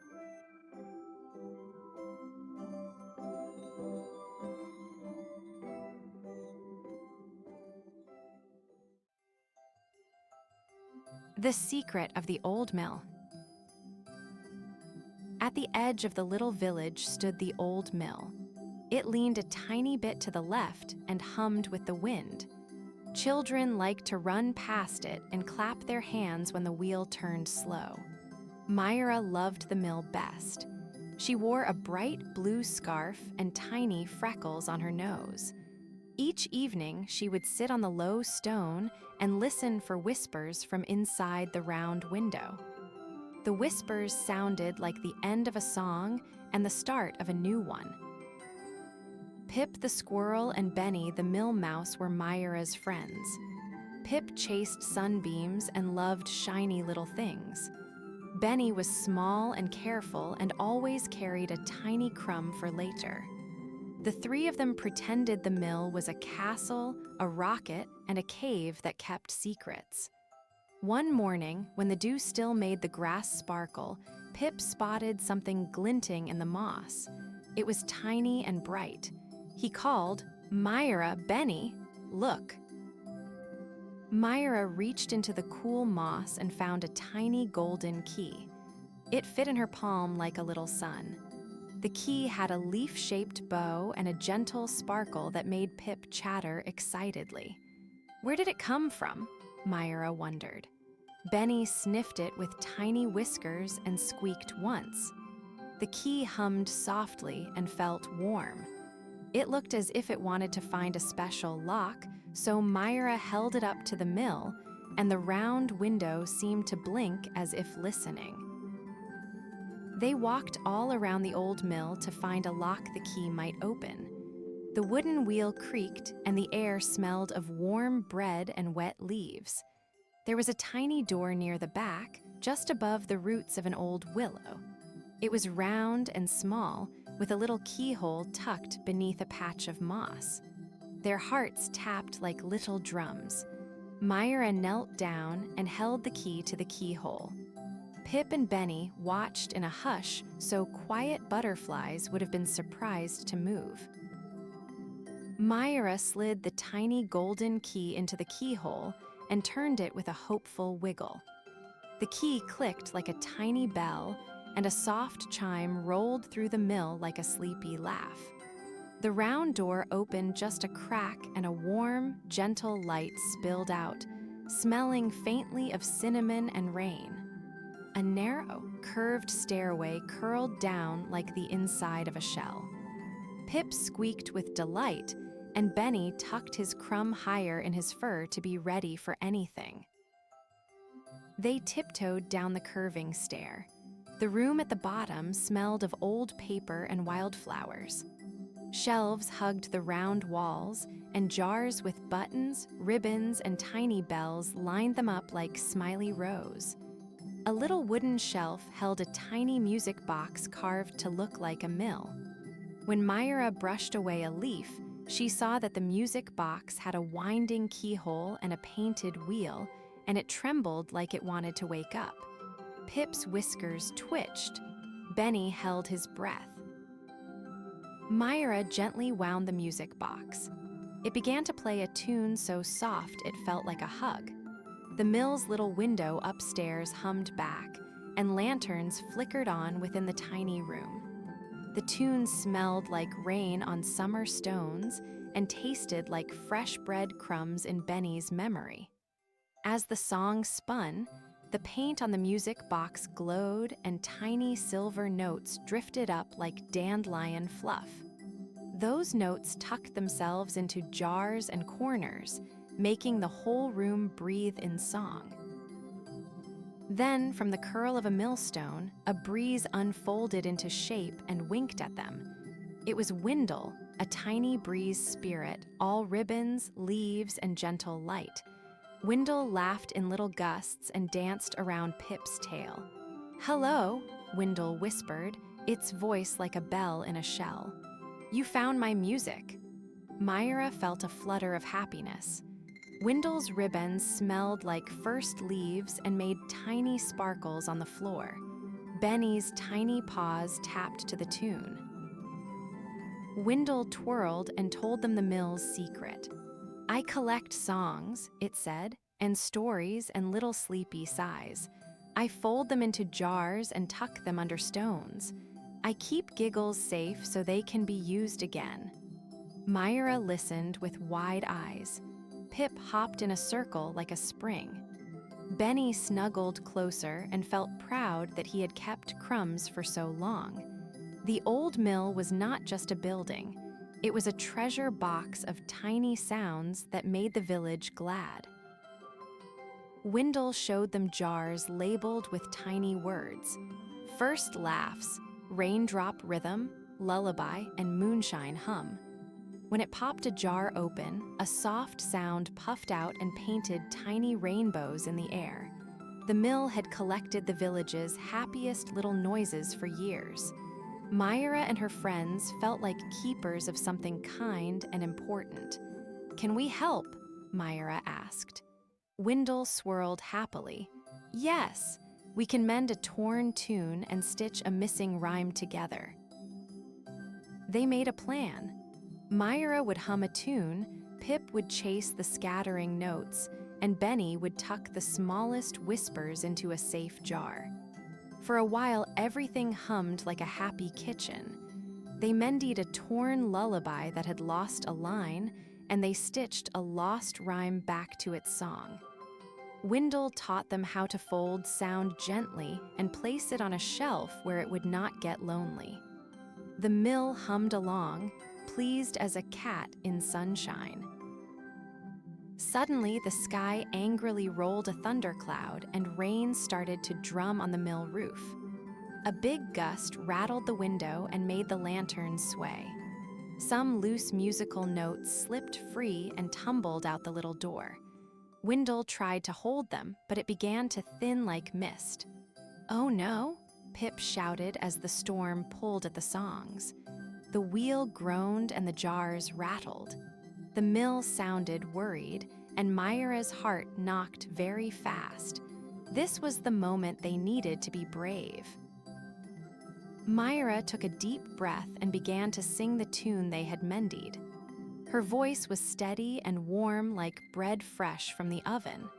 Pip leapt into a gust and caught two fluttering notes with a brave little cheer. Benny scampered along the edge and pushed a bell to ring a steady beat. Wendell gathered itself with a small swirl, warmed by their voices, and puffed up stronger. Together, they sang louder and softer, louder again, until the notes remembered where they belonged. The storm grumbled away, leaving shiny puddles and a sky brushed with pink. The old mill sighed a happy, creaky sigh. Wendell danced and glittered, fuller and brighter than before. The jars were whole, and the music box sang a little skitter of a tune to say thank you. Wendell tied a tiny ribbon around Myra's scarf and gave Pip a small leaf to keep, and Benny a crumb that tasted like honey and sunshine. They all felt the gentle hush of a day saved by friends. From that day on, the mill kept its secret happily, but it also opened once in a while for quiet visitors. Myra, Pip, and Benny would come to listen and to help Wendell gather new sounds. The clink of spoons, a baby's first giggle, the soft squeak of a sleepy owl. The village never knew the exact way their little noises were kept safe, but they liked to see the mill glow at night. Myra would smile and tuck her hand into her scarf where the tiny key sometimes hummed. When bedtime came, Myra would say goodnight to the old mill and to Wendell. "Keep our songs safe," she would whisper, and Wendell would swirl like a sleepy ribbon and promise to do so. The music box sat on its shelf and hummed a little lullaby that smelled of moonlight. Pip curled around a tiny acorn, and Benny tucked his crumb under a leaf. The mill hummed softly in the dark. The secret was not a secret meant to hide, but a gentle promise to guard the small, bright things that make life kind. And sometimes, on wind-breath nights, the village kids would hear a whisper of a tune and hum along without knowing why their toes wanted to tap. That was the old mill sharing a sprig of its secret with everyone. Myra would look up at the mill and smile, knowing that some treasures are kept for sharing. The mill would wink its round window, and the sparkling stream would add a little sparkle to the song. The secret stayed secret enough to be special, but bright enough to make nights sweet.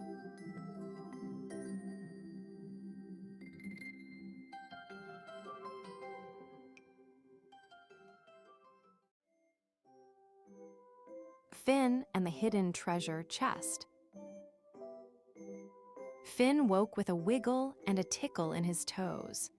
Outside his window, the garden whispered, "Adventure!" He put on his red raincoat, stitched with a little pocket for surprises. Luna the stripy cat twined around his ankles, ringing her tiny bell like a cheerful bell boat.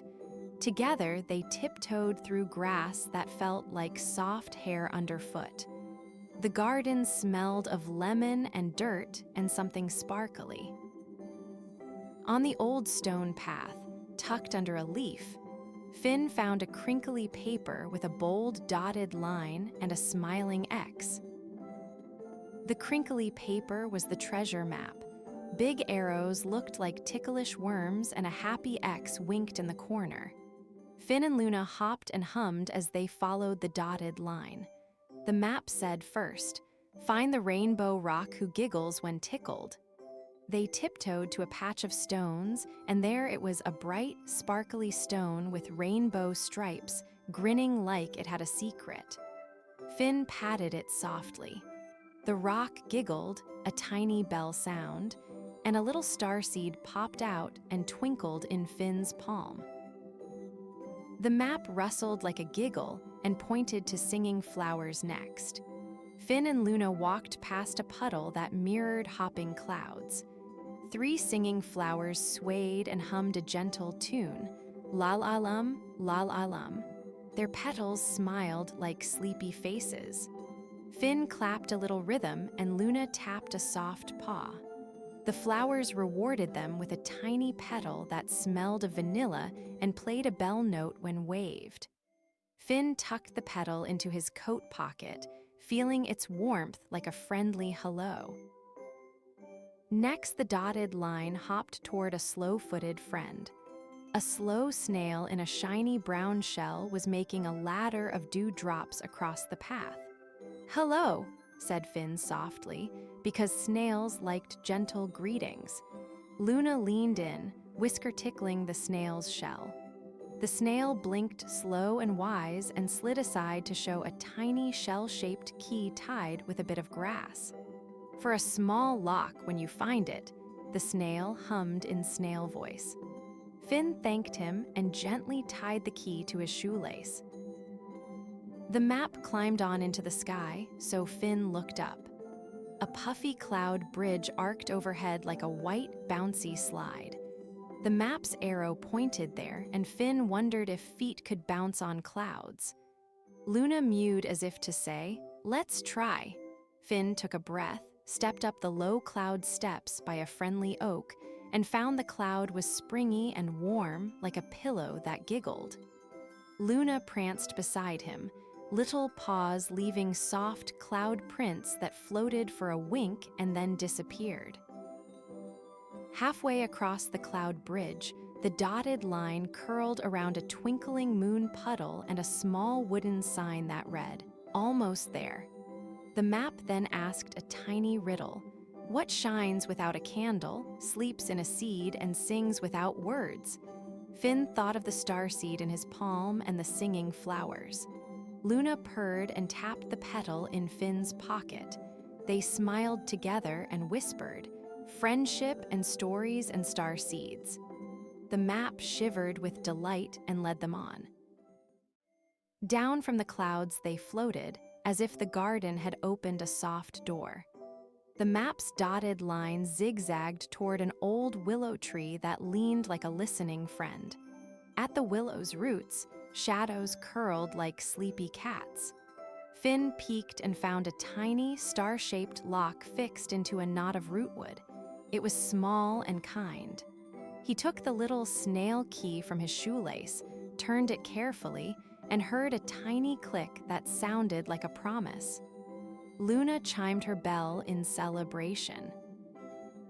The promise click made the ground ripple a little, and a secret hollow in the roots opened to reveal a petite wooden treasure chest with little dents like smiles. It smelled faintly of cinnamon and soil. Finn and Luna knelt together. Finn lifted the lid. Inside, instead of gold coins, there were 3 wrapped giggles, soft, shimmering ribbons that made you snort when you touched them, 1 warm chocolate cookie that smelled like home, and a tiny bag labeled star seeds. A friendly note said, "Share this treasure." Finn held a wrapped giggle and it burst into a tiny hiccup of laughter that made Luna flip her tail. The giggles made sleepy butterflies dance above the chest. Finn broke the chocolate cookie in half and shared it with Luna, crumbs cozy in the willow roots. He sprinkled 3 star seeds into a shallow cup of rainwater. Each seed glowed, dipped, and then sprouted a whisper of nightlight that shimmered like baby stars. The note's last line read, "A treasure shared is a treasure doubled." They decided the best place for star seeds was on the windowsill where bedtime stories live. Finn and Luna carried the tiny lights back through the garden, the singing flowers waving them goodbye, and the slow snail bowing a slow shell bow. The rainbow rock chimed a last giggle as they passed. Finn placed the tiny glowing sprouts on the sill and tucked the crinkly map beneath his pillow so its dotted line could dream too. Luna curled into a purr ball that hummed like a lullaby. At the window, the little stars from the seeds blinked awake and told Finn tiny bedtime tales about the garden, the snail's slow journey and the flowers' lullaby. Finn listened with his chin on his hands. Luna's bell hummed softly as she slept. Outside, the moon stitched silver thread across the clouds and stitched a tiny crown of light above Finn's head. He felt the treasure all warm and sparkly in his chest. The cookie crumbs, the giggles, the glow, and the map that would always be ready for another day. Finn tucked himself and Luna into a blanket nest. He whispered to Luna the secret of the map. Treasure is for sharing, and sharing makes it bigger. Luna purred like a soft drum in answer. Finn placed the crinkly map back under his pillow, careful and happy, and the little star seeds blinked once more like sleepy eyes. The garden hummed softly, and the willow rustled a happy, sleepy song. Finn's breaths grew slow and even, each one a tiny treasure of its own. In the middle of the night, when stars were tiptoeing through the sky, Finn dreamed a bright dream. In his dream, the garden came to tea, and the treasure chest opened wide to share stories from all its corners, giggles, cookies, and star seeds that grew into tiny nightlights. Luna twirled in Finn's dream like a ribbon of moonlight. The crinkly map danced and drew new dotted lines, promising that tomorrow would hold another small, sparkling adventure. When morning peeled back the curtains, Finn woke with a tiny grin and a promise in his pocket to play, share, and find more small treasures with Luna. He left the map for later and gave Luna a morning scratch that made her purr like a small motor. The garden felt proud, wearing a dew sparkle like a tiny crown. Finn waved to the rainbow rock, who winked, and the singing flowers hummed a bright hello. They had all the treasure they needed, soft, silly, and shared.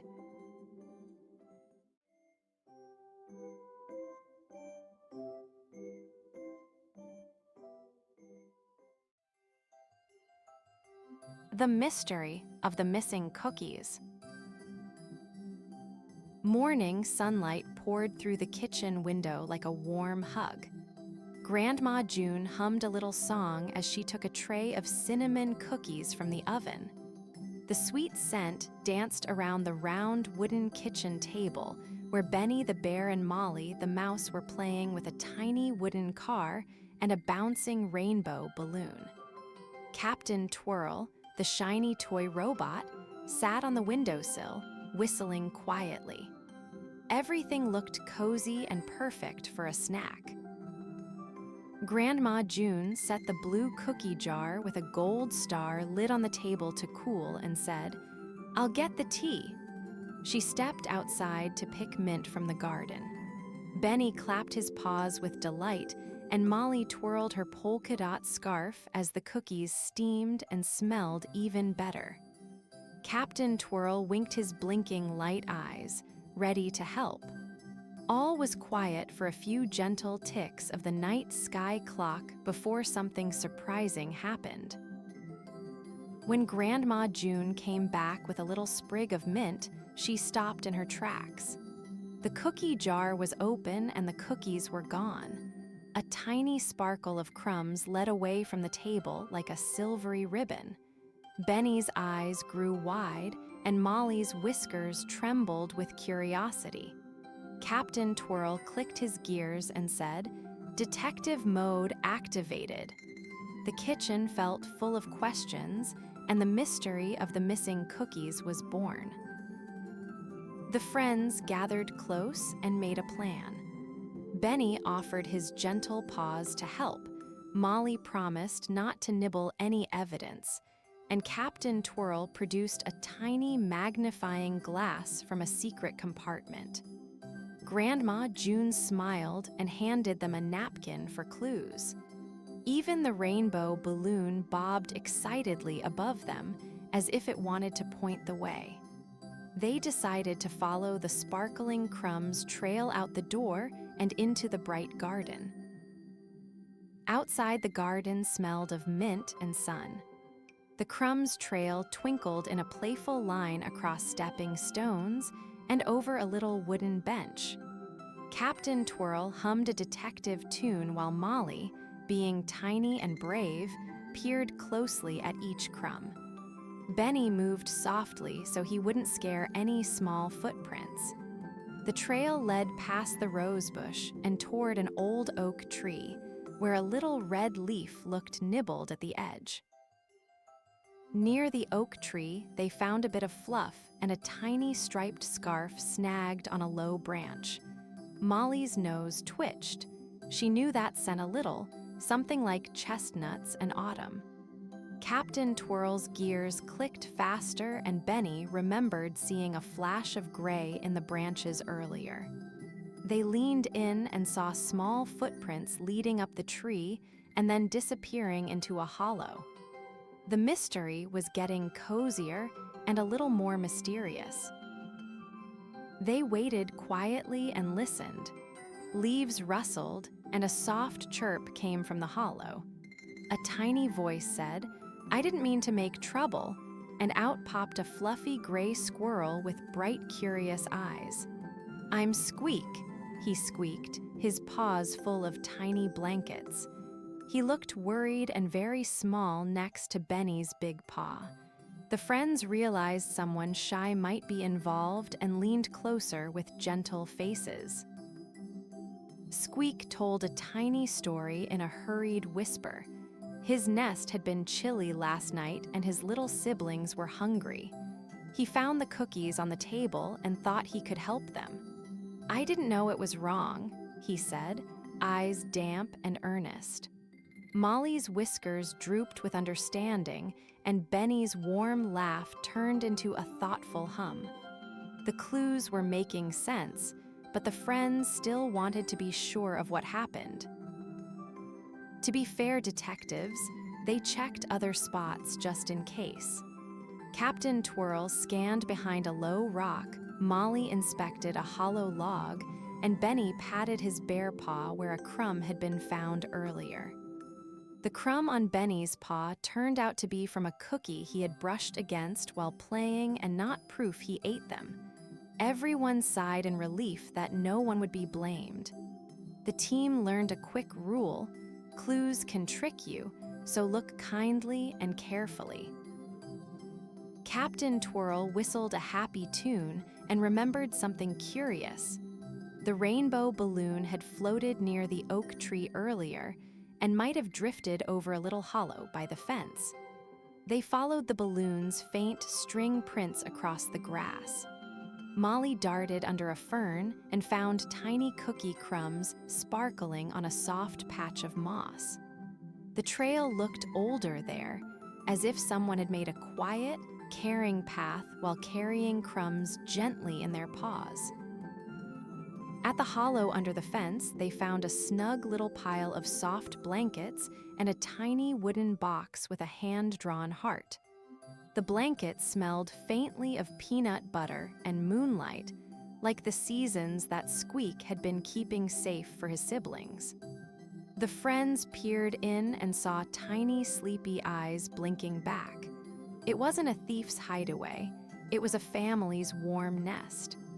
The garden felt full of a gentle hush, like everyone was holding their breath kindly.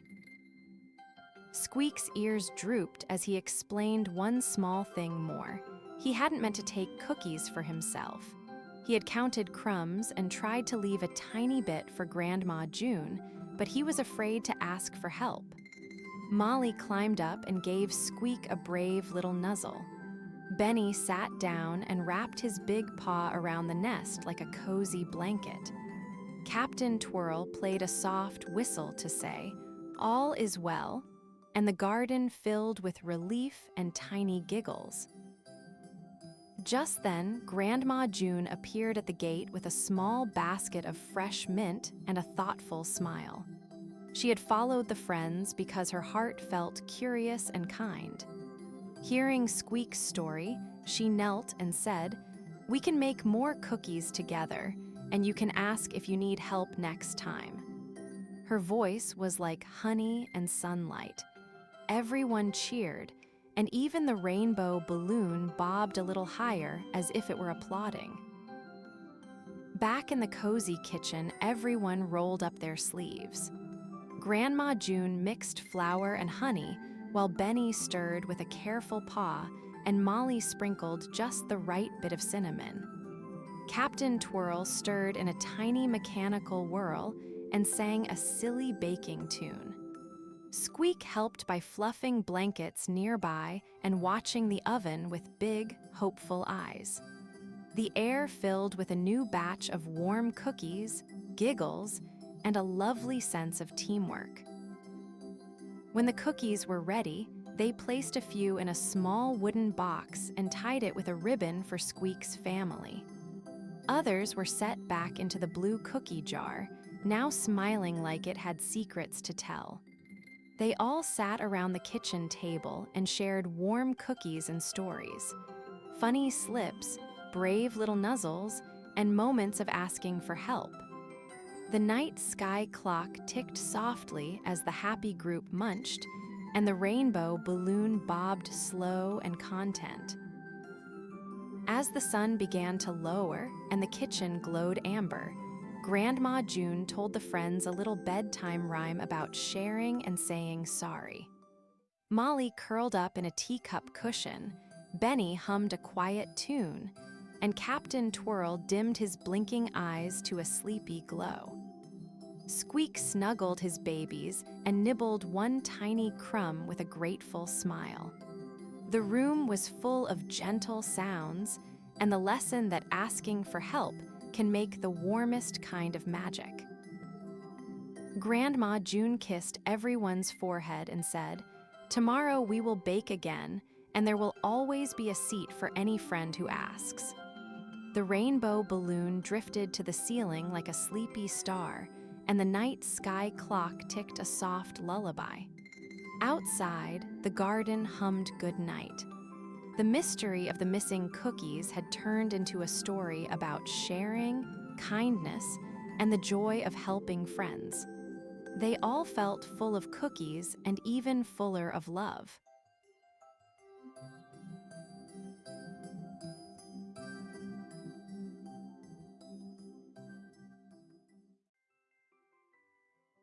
The Secret Library of Spells. Pip found a tiny brass key beneath a fluffy rug while hunting for a lost sock. The key twinkled like a little star, and hummed very softly when Pip cupped it. Outside, the old willow tree wiggled its branches in the wind, and tucked into its roots, Pip noticed a tiny round door stitched into the bark. The door had a moon-shaped knob the perfect size for the key. Pip felt a flutter of excitement and tiptoed closer, listening for any secret sounds. Pip turned the little brass key in the moon knob, and the round door sighed open like a whisper. Warm, honey-colored light spilled out, and a tiny spiral stair slipped down into the tree. Pip took a tiny breath and crawled inside. The secret library was snug and bright, with shelves made of carved twigs and spell books that shimmered and hummed. Twinkle lanterns floated like friendly fireflies, and a small mouse in a red scarf popped out to say hello with a cheerful squeak. A soft shadow fluttered and a warm voice said, "Welcome." Luna the owl blinked gentle eyes and adjusted small spectacles. She was the librarian of the secret library, and she had a laugh like a small bell. Luna showed Pip how each book held a tiny kind spell, one to make flowers hum, another to sew a torn mitten, and one that made bedtime stars twinkle brighter. Milo scurried to a low shelf, pointing with his tiny paw at a book that giggled when touched.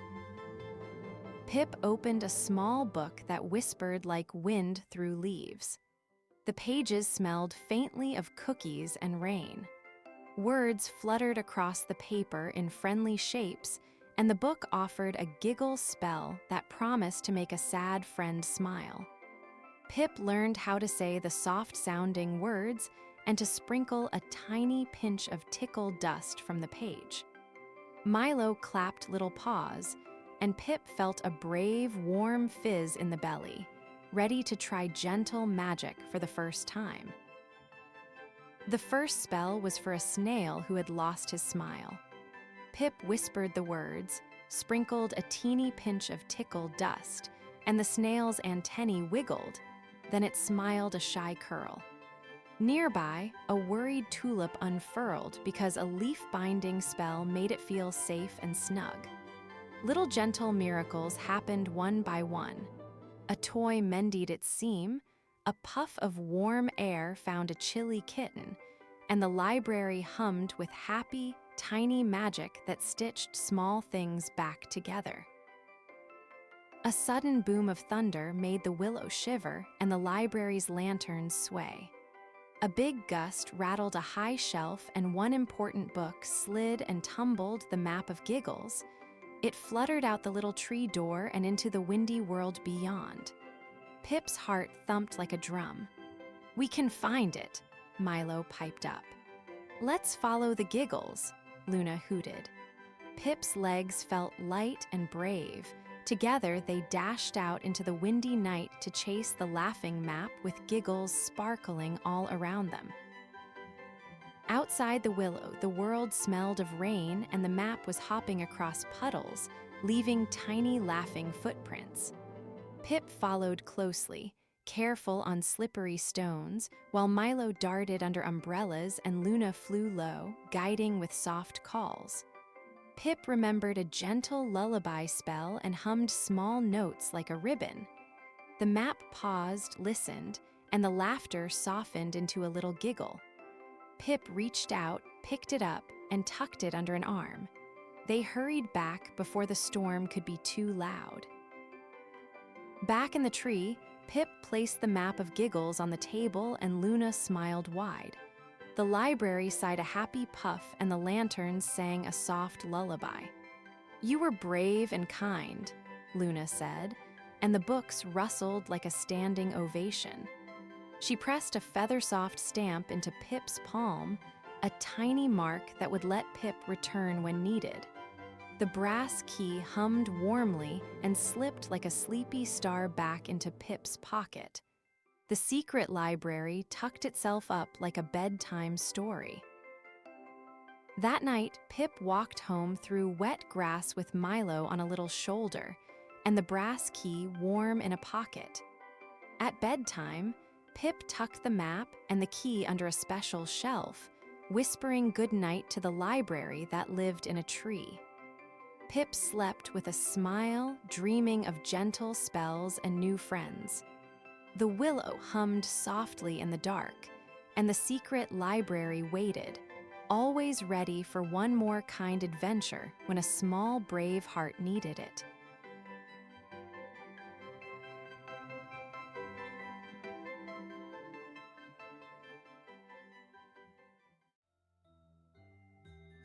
The Dolphin Who Saved a Whale.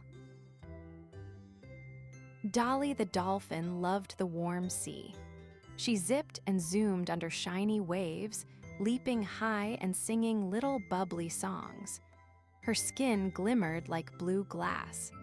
One day, while chasing a band of tiny silver fish, Dolly heard a different sound, a long, slow, humming song that sounded a little sad. The sound made the bubbles around her tremble. Dolly stopped mid-leap and listened, her ears twitching. She decided to follow the sound, nibbling a piece of sugar-bright sunlight as she swam slowly toward the deep, blue hush. The sad song grew louder and softer, like a tide. Dolly dove down past waving seaweed until she found Willa the whale. Willa lay very still, tangled in silvery net loops that tugged at her wide tail. Her big eyes blinked slowly. "Hello," Dolly called, tiny voice echoing beside a giant ear. Willa made a soft, low sound, and a little bubble rose like a brave balloon. Dolly nudged the net with a worried nose. Willa tried to lift one fin, but the ropes held tight. Dolly's heart thumped with a brave squeeze. Dolly pulled and pushed, but the net did not loosen. "I can't do it alone," she said, puffing out small puffs of air.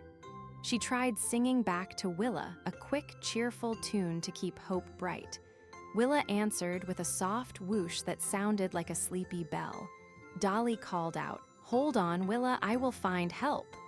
Then she zipped away, faster than a spark, darting through the coral lanes and whispering to the fishes as she sped by. Each friend she met looked up with big, listening eyes. Dolly swam to the colorful coral reef where Crispin the crab clicked his claws and Tilly the turtle grazed on sea lettuce. Sammy the seahorse bobbed like a tiny golden flag. "Willa is trapped," Dolly sang as she arrived. Crispin clicked his claws thoughtfully. Tilly blinked slowly and smiled with steady calm. Sammy curled his tail and offered a coil of seaweed rope. The friends gathered close, heads and shells and tails together, whispering ideas like a tide of tiny plans. They wanted to help. They wanted to try everything. Crispin clicked, snipping tiny bits of the net with his strong pincers where the knots looked weak. Tilly pushed with her broad flippers, steady as a slow drum. Sammy tied a soft seaweed band to loop around a heavy part of the net so they could pull carefully. Dolly practiced a gentle nudge that would wake Willa without startling her. The glowing starfish lantern shone a warm light into dark net holes, and the sparkly seashell whistle sat ready. Each friend had a small job, and their tiny hearts felt big. When they reached Willa, the net looked bigger and twistier than they had guessed. The rope had loops and a rusty anchor that dug into the sand. Dolly spoke softly so Willa would not worry. "We will pull and we will be careful," she said. Crispin found a place to nip where the threads were old. Tilly pushed from below to lift Willa's tail a little. Sammy tugged with the seaweed band while Dolly sang a strong, steady song. Little by little, the knots loosened like a sleepy snail waking up. But then a knot held tight like a stubborn rock. When Crispin tried to snip it, the thread snapped in a surprising way and a sharp tug startled Willa, who made a loud, shaky huff. The anchor had caught under a stone and would not budge. For a breath, everyone paused. Little bubbles trembled between them. Dolly's whiskers quivered, but she breathed deep, filling her chest with ocean air and thinking of ideas like shining shells. The friends blinked and listened. This was a tricky turn, but not the end. Dolly remembered the sparkly seashell whistle that hung on a coral hook. It could call helpers from far away.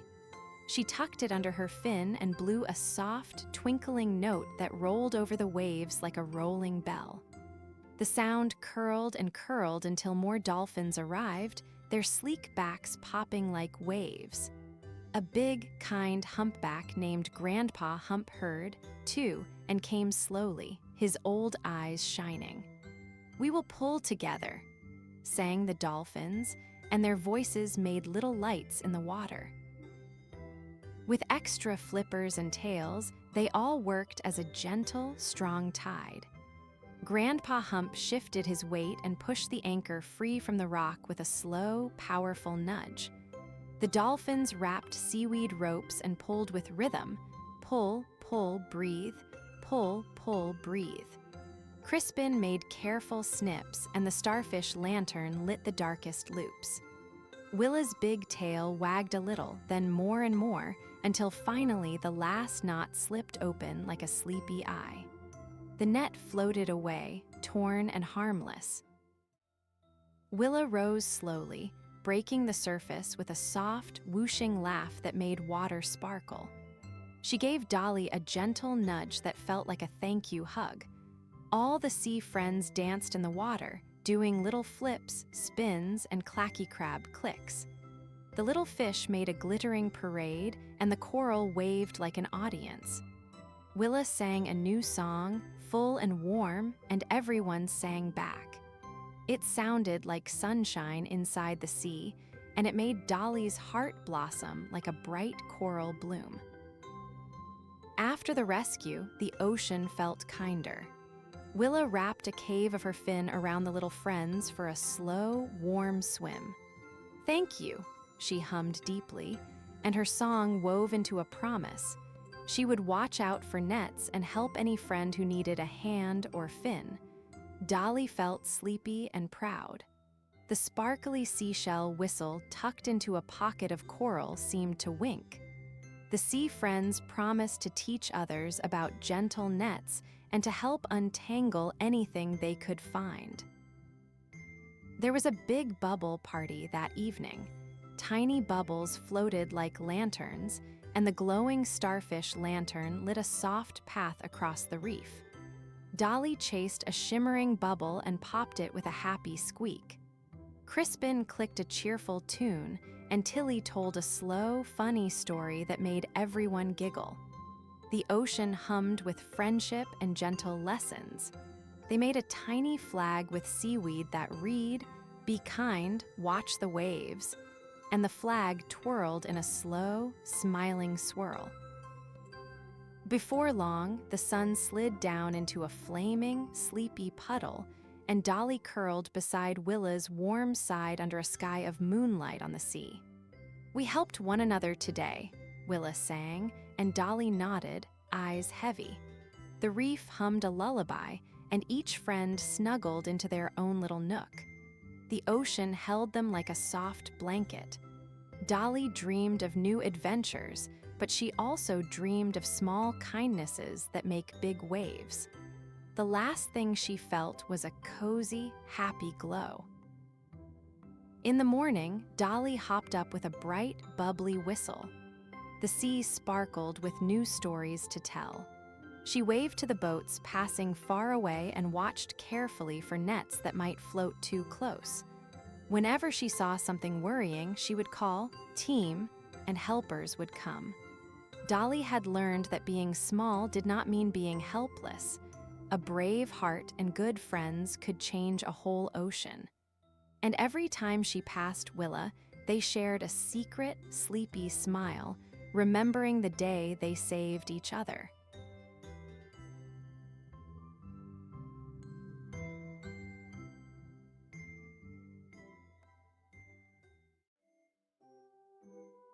The Cat Who Could Tell Time. Milo lived in a small yellow house at the corner of Sunflower Lane. He was a striped cat with whiskers that shimmered when he was excited. Milo loved purring on windowsills, chasing sunbeams, and listening to the tick-tock of the old grandfather clock in the hallway. Every morning he watched Rosie, the little girl next door, hop out of bed and shout, "Good morning." Milo wished he understood why some moments felt bright and some felt sleepy. One afternoon, Milo found something shiny tucked under a loose floorboard in the hallway. It was a small brass pocket watch with a tiny star etched on its lid. When Milo touched the watch with his paw, his whiskers glowed and hummed a little tune. Tick, the tiny bluebird who lived in the apple tree outside, flew in to listen. The watch did not tell time in numbers. It sang soft songs of wake up and rest instead. Milo pressed the watch to his whiskers and listened. He heard a tiny melody, ding-dong swoosh. His whiskers twitched, and suddenly Milo knew it was time to curl into a nap. He trotted into Rosie's room and tapped her shoulder with his paw. Rosie blinked, smiled, and said, "Time for my cozy blanket." Milo felt proud. The watch seemed to help him feel which moments were bouncy and which were soft and yawny. At midday, Milo wandered into the garden, the pocket watch warm against his fur. Tick sang a quick chirp and the watch hummed a bright, bouncy tune. Milo's whiskers sparkled with sunshine. He knew it was playtime. He darted after fluttering leaves, chased his shadow, and invited the toy mouse to a game. Rosie brought a little ball and laughed. Everyone in the garden followed Milo's gentle rhythm, and the day hummed with playful beats. Sometimes the watch sang a slow, sleepy song as the sun started to tip toward the trees. Milo's whiskers dimmed into a soft glow. He gathered Rosie, the toy mouse, and even Tick for a gentle story by the grandfather clock. The old clock swung its pendulum and hummed a deep, steady beat that matched Milo's purr. The melody told them it was almost time for warm milk and soft blankets. One windy day, the pocket watch slipped from Milo's paws and rolled out the window toward the garden. Milo's whiskers trembled. Without the watch, he felt small and a little lost. Rosie hurried outside, and the two friends searched under flower pots and behind shrubs. Tick sang question melodies while the toy mouse sniffed along the path. The watch was nowhere to be found, and Milo wondered how he would tell time again. They followed a faint ticking sound to the old oak tree where the neighborhood squirrels played. There, halfway up a root, the pocket watch lay resting on a soft bed of moss. Milo gingerly climbed and nudged it with his paw, but the watch would not tick. Milo's whiskers did not glow.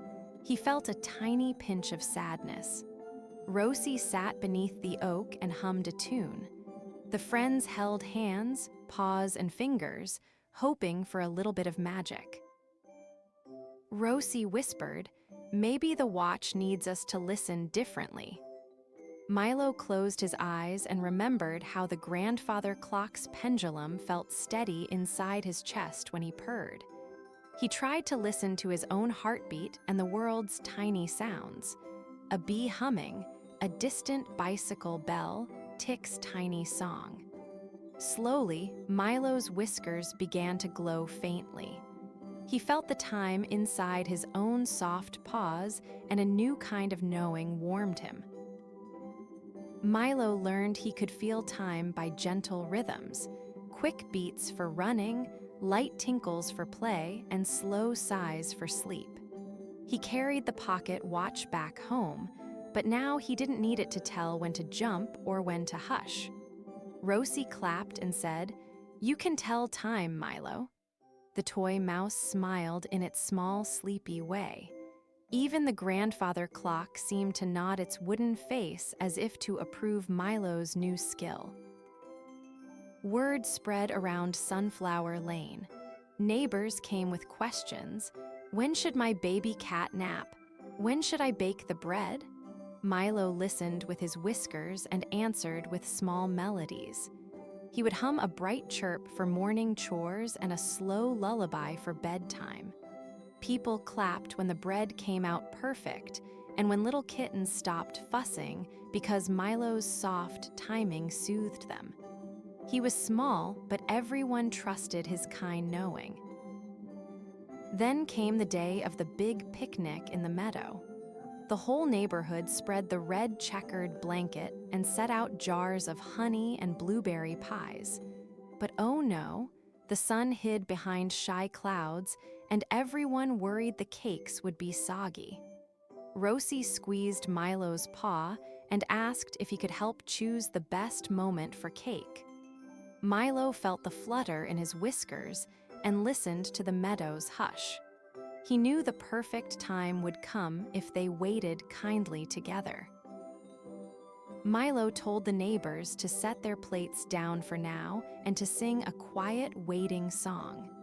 They hummed together, a soft chorus like a warm blanket. Tick sang a bright note from the branch above, and the pocket watch tucked in Milo's collar chimed once with a tiny star spark. Slowly, the clouds parted like curtains, and a ribbon of golden sunlight landed on the blueberry pie. Everyone cheered and shared cake and laughter. After the picnic, Milo felt thoughtful. He loved helping others know when to play and when to rest, but he also liked surprises and quiet naps. Rosie curled up beside him and whispered, "Thank you for listening with your whiskers." Milo purred a low, contented hum. He realized time was not one straight line. It was many small songs and gentle beats stitched together. That thought made him smile, and his whiskers glimmer like tiny stars. Night came, and the streetlights blinked awake like sleepy fireflies. Milo would tell one small bedtime tune to each neighbor as they tucked in their sleepy heads. He hummed by windows and on porches, and tiny hearts learned the comfort of familiar rhythms. Rosie closed her eyes with a smile and whispered goodnight to Milo. The grandfather clock counted slow and steady, and Milo's whiskers shone a gentle moonlight silver, keeping a soft promise to watch over time. Sometimes Milo still liked to hide the pocket watch in silly places, so friends would giggle while searching. Once the toy mouse found it under Rosie's shoe, and Tick pecked a small tune in triumph. They laughed together because they knew Milo's time-telling came from inside, not only from shiny things. The watch was a friend, but Milo's listening heart and curious whiskers were the true magic everyone loved. Years later, children who grew up on Sunflower Lane told their children about Milo, the little cat who could tell time with his whiskers. They taught them the quiet songs he hummed, a peppy chirp for wake up, a bouncy jingle for play, and a soft, slow hum for sleep. The pocket watch sat on a shelf like a tiny treasure, and Milo's whiskers kept twinkling, passing on gentle rhythms that helped everyone find the right moment for everything. On quiet mornings, you might still hear a tiny, happy tune drifting down Sunflower Lane. If you listen very closely, you can feel the moment shift like a page turning in a gentle book. Milo napples in the sun with whiskers that glow like little lamps, and somewhere a bluebird sings a time melody. The world keeps its soft rhythms, and the children who know Milo's songs smile a little wider, knowing that time can be kind and gentle.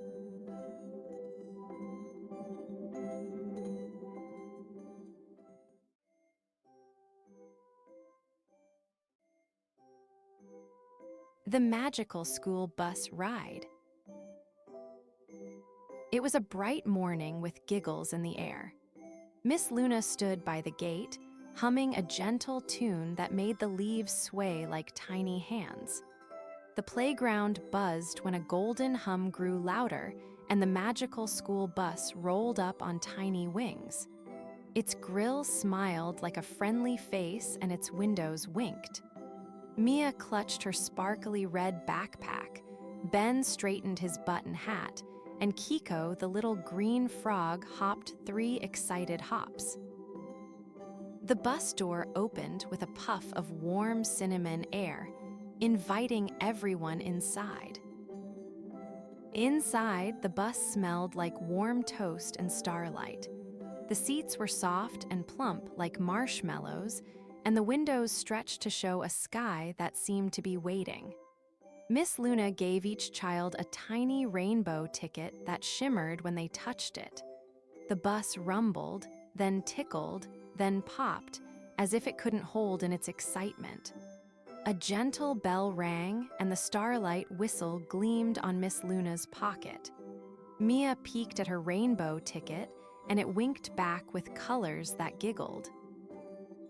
The sparkle map lay on the front seat and unfurled like a sleepy cat.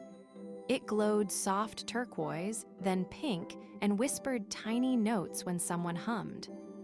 Ben leaned closer, his tin telescope dangling from its strap, and the map folded a corner toward a root-marked cloud garden. Miss Luna smiled and said, "Hold hands if you'd like to explore. The bus will listen to quiet wishes." So they held hands, warm and small, and the bus hummed a tune like a lullaby, lifting gently above the rooftops. Up, up they floated past rooftops, past park swings, and over the sleepy bakery where crumbs smelled like stories. The city beneath looked like a toy set. Little cars tooted politely and trees waved their leafy arms. Outside the window, a flock of paper birds unfolded into real birds and tipped tiny hats. The magical school bus whispered, "Watch the sky," and clouds began to gather like cotton castles. Kiko clapped his tiny frog hands while Mia pointed, eyes wide with the kind of wonder that made the world feel new again. They reached the cloud garden, where clouds bloomed like flowers and dripped silver petals that tasted faintly of lemonade. Little cloud rabbits bounced along paths of fluff, and tiny rainbows hummed like tuneful bees. The sparkle map shimmered and drew a glowing line to a pulsing, pearly gate. "Let's be gentle," Miss Luna whispered. "Clouds are soft and sleepy." Ben touched a cloud petal and it sang a tiny note. The children giggled as starlight fell like sprinkles, and the bus settled on a fluffy path made just for them. As they wandered, a soft sound hummed from deep in the garden, a low, whale-like song that made the clouds sway. A gentle star whale rose from a cloud pool, scales shimmering like sequins and blinked slow, kind eyes. It misted tiny stars that smelled like cookies and safety. The star whale had a small bell tangled in its fin, and it seemed sad because the bell could not ring. "Maybe it needs a friend to learn the right note," Miss Luna said. The children felt a little flutter of helpfulness in their chests. The sparkle map flashed a blue melodious line, and the starlight whistle twinkled with hopeful light. Ben took out his tin telescope like a careful tool. Mia hummed a tiny tune from her rainbow ticket, and Kiko croaked 3 small notes just to try. The map brightened as they sang together, Mia's tune, Ben's careful counting, Kiko's funny croak, until the bell on the whale jingled a soft, happy chime. The whale shimmered with delight, and the whole garden echoed with a gentle ringing like distant laughter. Suddenly, a fluttering of tiny silver leaves swirled around the bus, and the sparkle map blinked one color too many. A little gust had blown a page free, a tiny map corner that held the way home. "Oh," breathed Mia, and they all looked where the page danced toward the melting sun. Miss Luna whispered, "We can follow our hearts when maps wiggle, but let's be clever and patient." They tied a string to the bus bumper and to a cloud hook so the drifting map page would not float too far away. The bus hummed a slow-thinking song and took a gentle curve toward a tiny planet hanging low in the sky, Puddle Planet, where the lost things like to drift. They landed softly on a mirror pond and tiptoed across stepping stones that giggled underfoot. Little puddlefish lifted the map page on their fins and handed it back with a bow. "Thank you," said Ben, clapping. The children learned how sometimes you must go a new way to find a familiar thing. The bus honored the lesson with a proud, purring rumble. With the map whole again, the route home shimmered like a ribbon of moonlight. The bus opened its wings wide, and the sky felt gentle, like a breath. Along the way, they passed a parade of firefly lanterns that bobbed in time to Miss Luna's humming. Each child closed their eyes for a moment and made a tiny wish, one for a friend, one for a new song, one for a cozy nap. The bus gathered those wishes like warm mittens and tucked them into its heart so they would glow forever. As the sun began to yawn, little yawns spread through the bus like soft ripples. The cloud blanket floated down from a shelf and wrapped itself gently around sleepy knees and frog toes. Miss Luna told a slow, shining story about small stars who like to hide in cups of tea, and the children listened with half-closed eyes. The bus folded its wings like a parent tucking in a quilt, and the city below hummed its bedtime tune. Their school gate came into view like the smile of a waiting friend. They stepped out with sleepy laughter and a pocket full of tiny wonders. A starlight ring that tickled Ben's finger, a sprinkle of cloud dust that made Mia's hair smell like lemon cake, and a promise from Kiko that he'd teach everyone a frog hop dance. The bus leaned in for a last friendly nuzzle, its grill smiling a slow goodnight. Miss Luna tucked the sparkle map away and said, "Remember, magic grows when you share it." The children waved their rainbow tickets with sleepy hands, each ticket winking good night. At home, under blankets and moonbeams, each child dreamed gentle dreams of cloud gardens and singing whales. In their rooms, the sparkle map kept one tiny glow over their pillows like a nightlight, and the rainbow ticket rested on the bedside table ready for another day. Miss Luna hummed as she walked home, her little whistle chiming about tomorrow's plans. Outside, the magical school bus folded its wings and folded its smile, happy and ready to sleep until the next morning called it out to play. If you listen closely on a quiet morning, you might hear a tiny bell and a whisper of wings, proof that the magical school bus still remembers the names of friends and the songs they sang. Some days it will stop just outside the gate, waiting with cinnamon-scented breath, ready for new hands to hold and new wishes to tuck inside its heart. Miss Luna will be there, humming a tune that makes the leaves clap, and Kiko will leap high and say, "Are you ready?" The world will answer with a bright yes.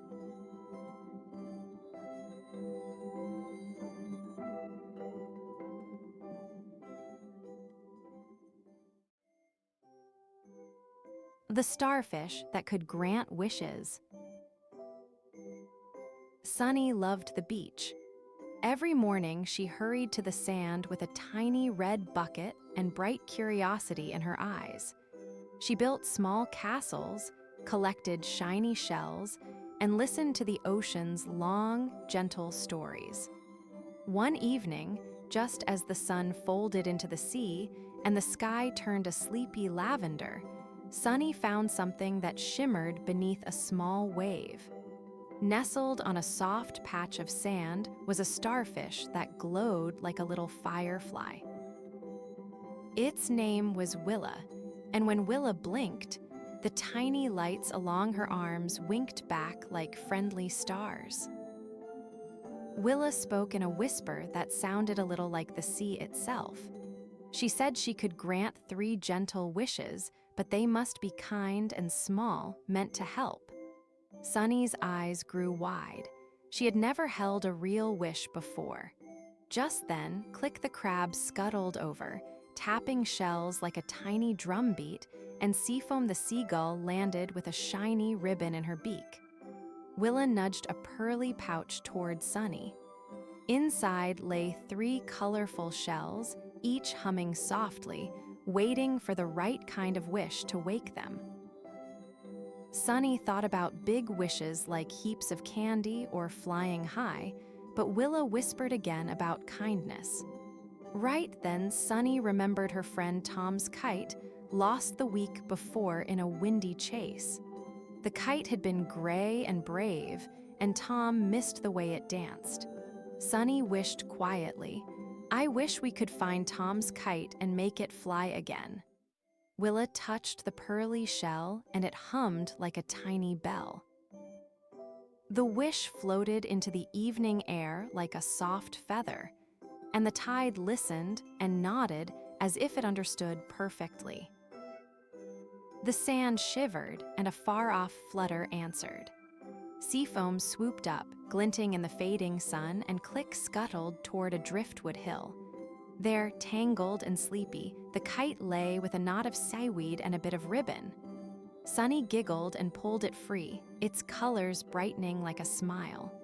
With Willa's shell glowing warm, the kite lifted easily into the breeze. Tom's laughter sailed across the dunes, and Sunny felt a warm glow in her chest. The first wish had been small, true, and full of joy for a friend. That night, the friends walked toward the crooked old lighthouse to watch the moon. The lamp in the lighthouse flickered sadly, and the keeper's lantern was dim. Moonbeam, the gentle tide, whispered that the light had been lonely for a long while. Sunny hugged her red bucket and listened. She remembered sailors and boats that might need a bright eye on a dark night. Willa's shells glowed like distant fireflies. Sunny asked, softly, if wishes could mend things that helped everyone, and Willa's glow grew steady and kind. For the second wish, Sunny chose to make the lighthouse shine like a friendly star. Willa touched a second shell, and the light in the tower blinked awake, like a sleepy friend stretching. A ripple of silver moved through the water, and the keeper's smile returned as the light turned steady and bright. Boats bobbed safely, and lanterns in windows swelled with relief. Click tapped a happy rhythm on the railing, and Seafoam circled above, scattering tiny flecks of sea sparkle. The shore sang a soft thank you, and Sunny felt proud that a wish could help so many. When the second shell dimmed, Willa's voice was softer. Only one wish remained, and it felt very important. Sunny sat and thought of many small things she wanted: a new shovel, a perfect sandcastle, or a mountain of cookies. She looked at the sea and remembered the tiny tide pools where crabs, anemones, and shy little fishes lived. Litter had crept into those pools after a big, windy storm. Sunny's heart tugged. She realized she wanted the last wish to do something big and gentle for all the small sea friends she had met. Sunny took a deep breath and whispered the last wish. She wished for the tide pools to be clean and safe, so every tiny creature could dance and hide and sing. Willa touched the final shell, and a silver sigh slipped into the water. tiny currents began to sweep gently, lifting unwanted ribbons and bits of plastic away and carrying them to a helpful place. Little anemones unfurled like soft flowers, and small fish flashed happy silver. The shore hummed with life again. This wish was big in heart but quiet and careful, and the whole beach seemed to breathe with relief. After the wishes, Willa's glow changed. She was still magical, but her gift shifted into something new, a soft remembering of how to notice kindness and share it. Willa gave Sunny a small, plain shell from the empty pouch and said it would help Sunny remember the gentle power of helping others every day. Click clicked his claws merrily, and Seafoam left a tiny, shiny ribbon for Sunny to tie on her bucket. The lighthouse winked from the hill, and the moon hung like a friendly guard. They all felt the warm truth that small acts can sparkle like big wishes. Sunny walked home with a heart full of bright little lights. She had 3 wishes, and together they had done 3 kind things: find a kite, light a lighthouse, and heal a tide pool. That night she slept to the sound of waves and a small shell by her pillow that reminded her of Willa's lesson. In the days after, Sunny noticed chances to be kind: a hand to help a friend, a picked-up bit of trash, a cheerful hello, and each small kindness felt a little like a wish made again. Willa shimmered on the shore, a quiet star among stars.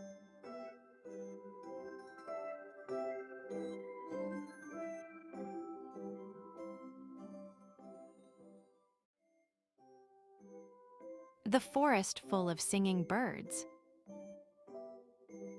Leela loved listening. Every morning she pressed her ear to the window to hear the world waking up. A kettle that hummed, a cat that mewed, a far-off bell that rang.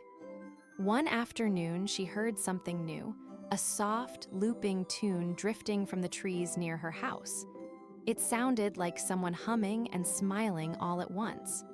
Curious, she slipped on her little shoes, tucked a pebble and a ribbon into her pocket, and tiptoed toward the green whisper of the forest. The path smelled of moss and warm earth. She felt all kinds of curious in her belly.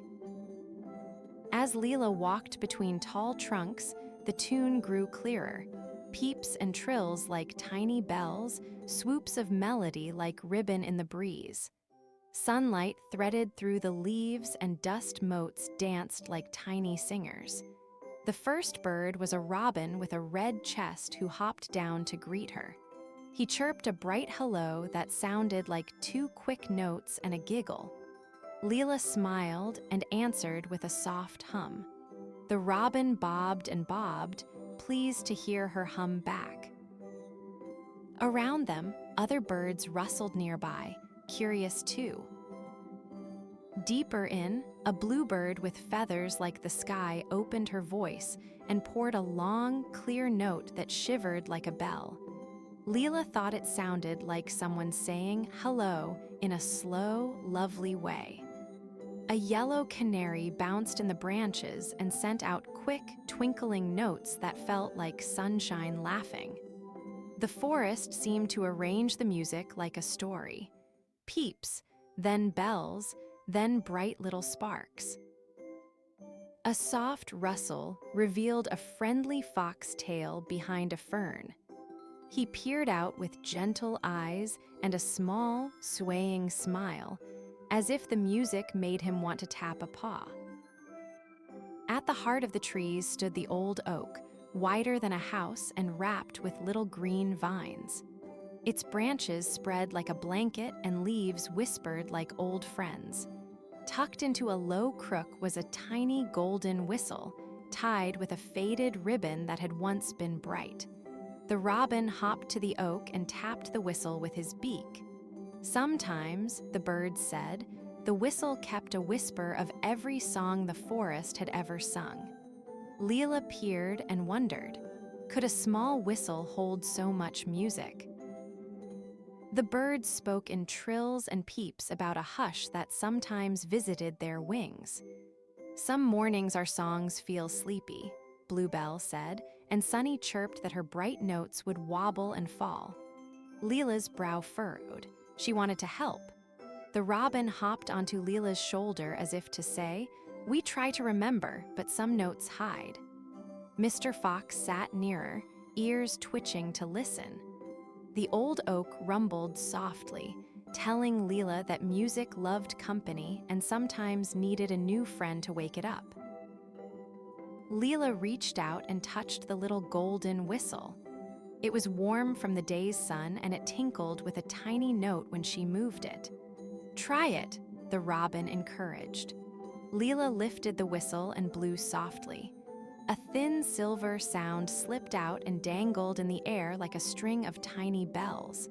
The birds circled, eyes wide like cups drinking the sound. The forest leaned in. The whistle's note was small, but it was the start of something. Leela felt a tiny flutter of bravery. She had made one bright sound. Leela tried another note, and the whistle answered with a kind echo. But as she blew more loudly to help the birds remember, the sounds tangled together. Bell with chirp, bright twinkle with deep hum, and for a moment the forest grew puzzled. A breeze picked up and leaves shivered. A tiny hush slipped between the trees. The birds halted mid-song and looked uncertain. Leela's cheeks grew warm. She hadn't meant to tangle the tunes. She put the whistle down and listened very carefully, wanting to hear how to make the music happy again.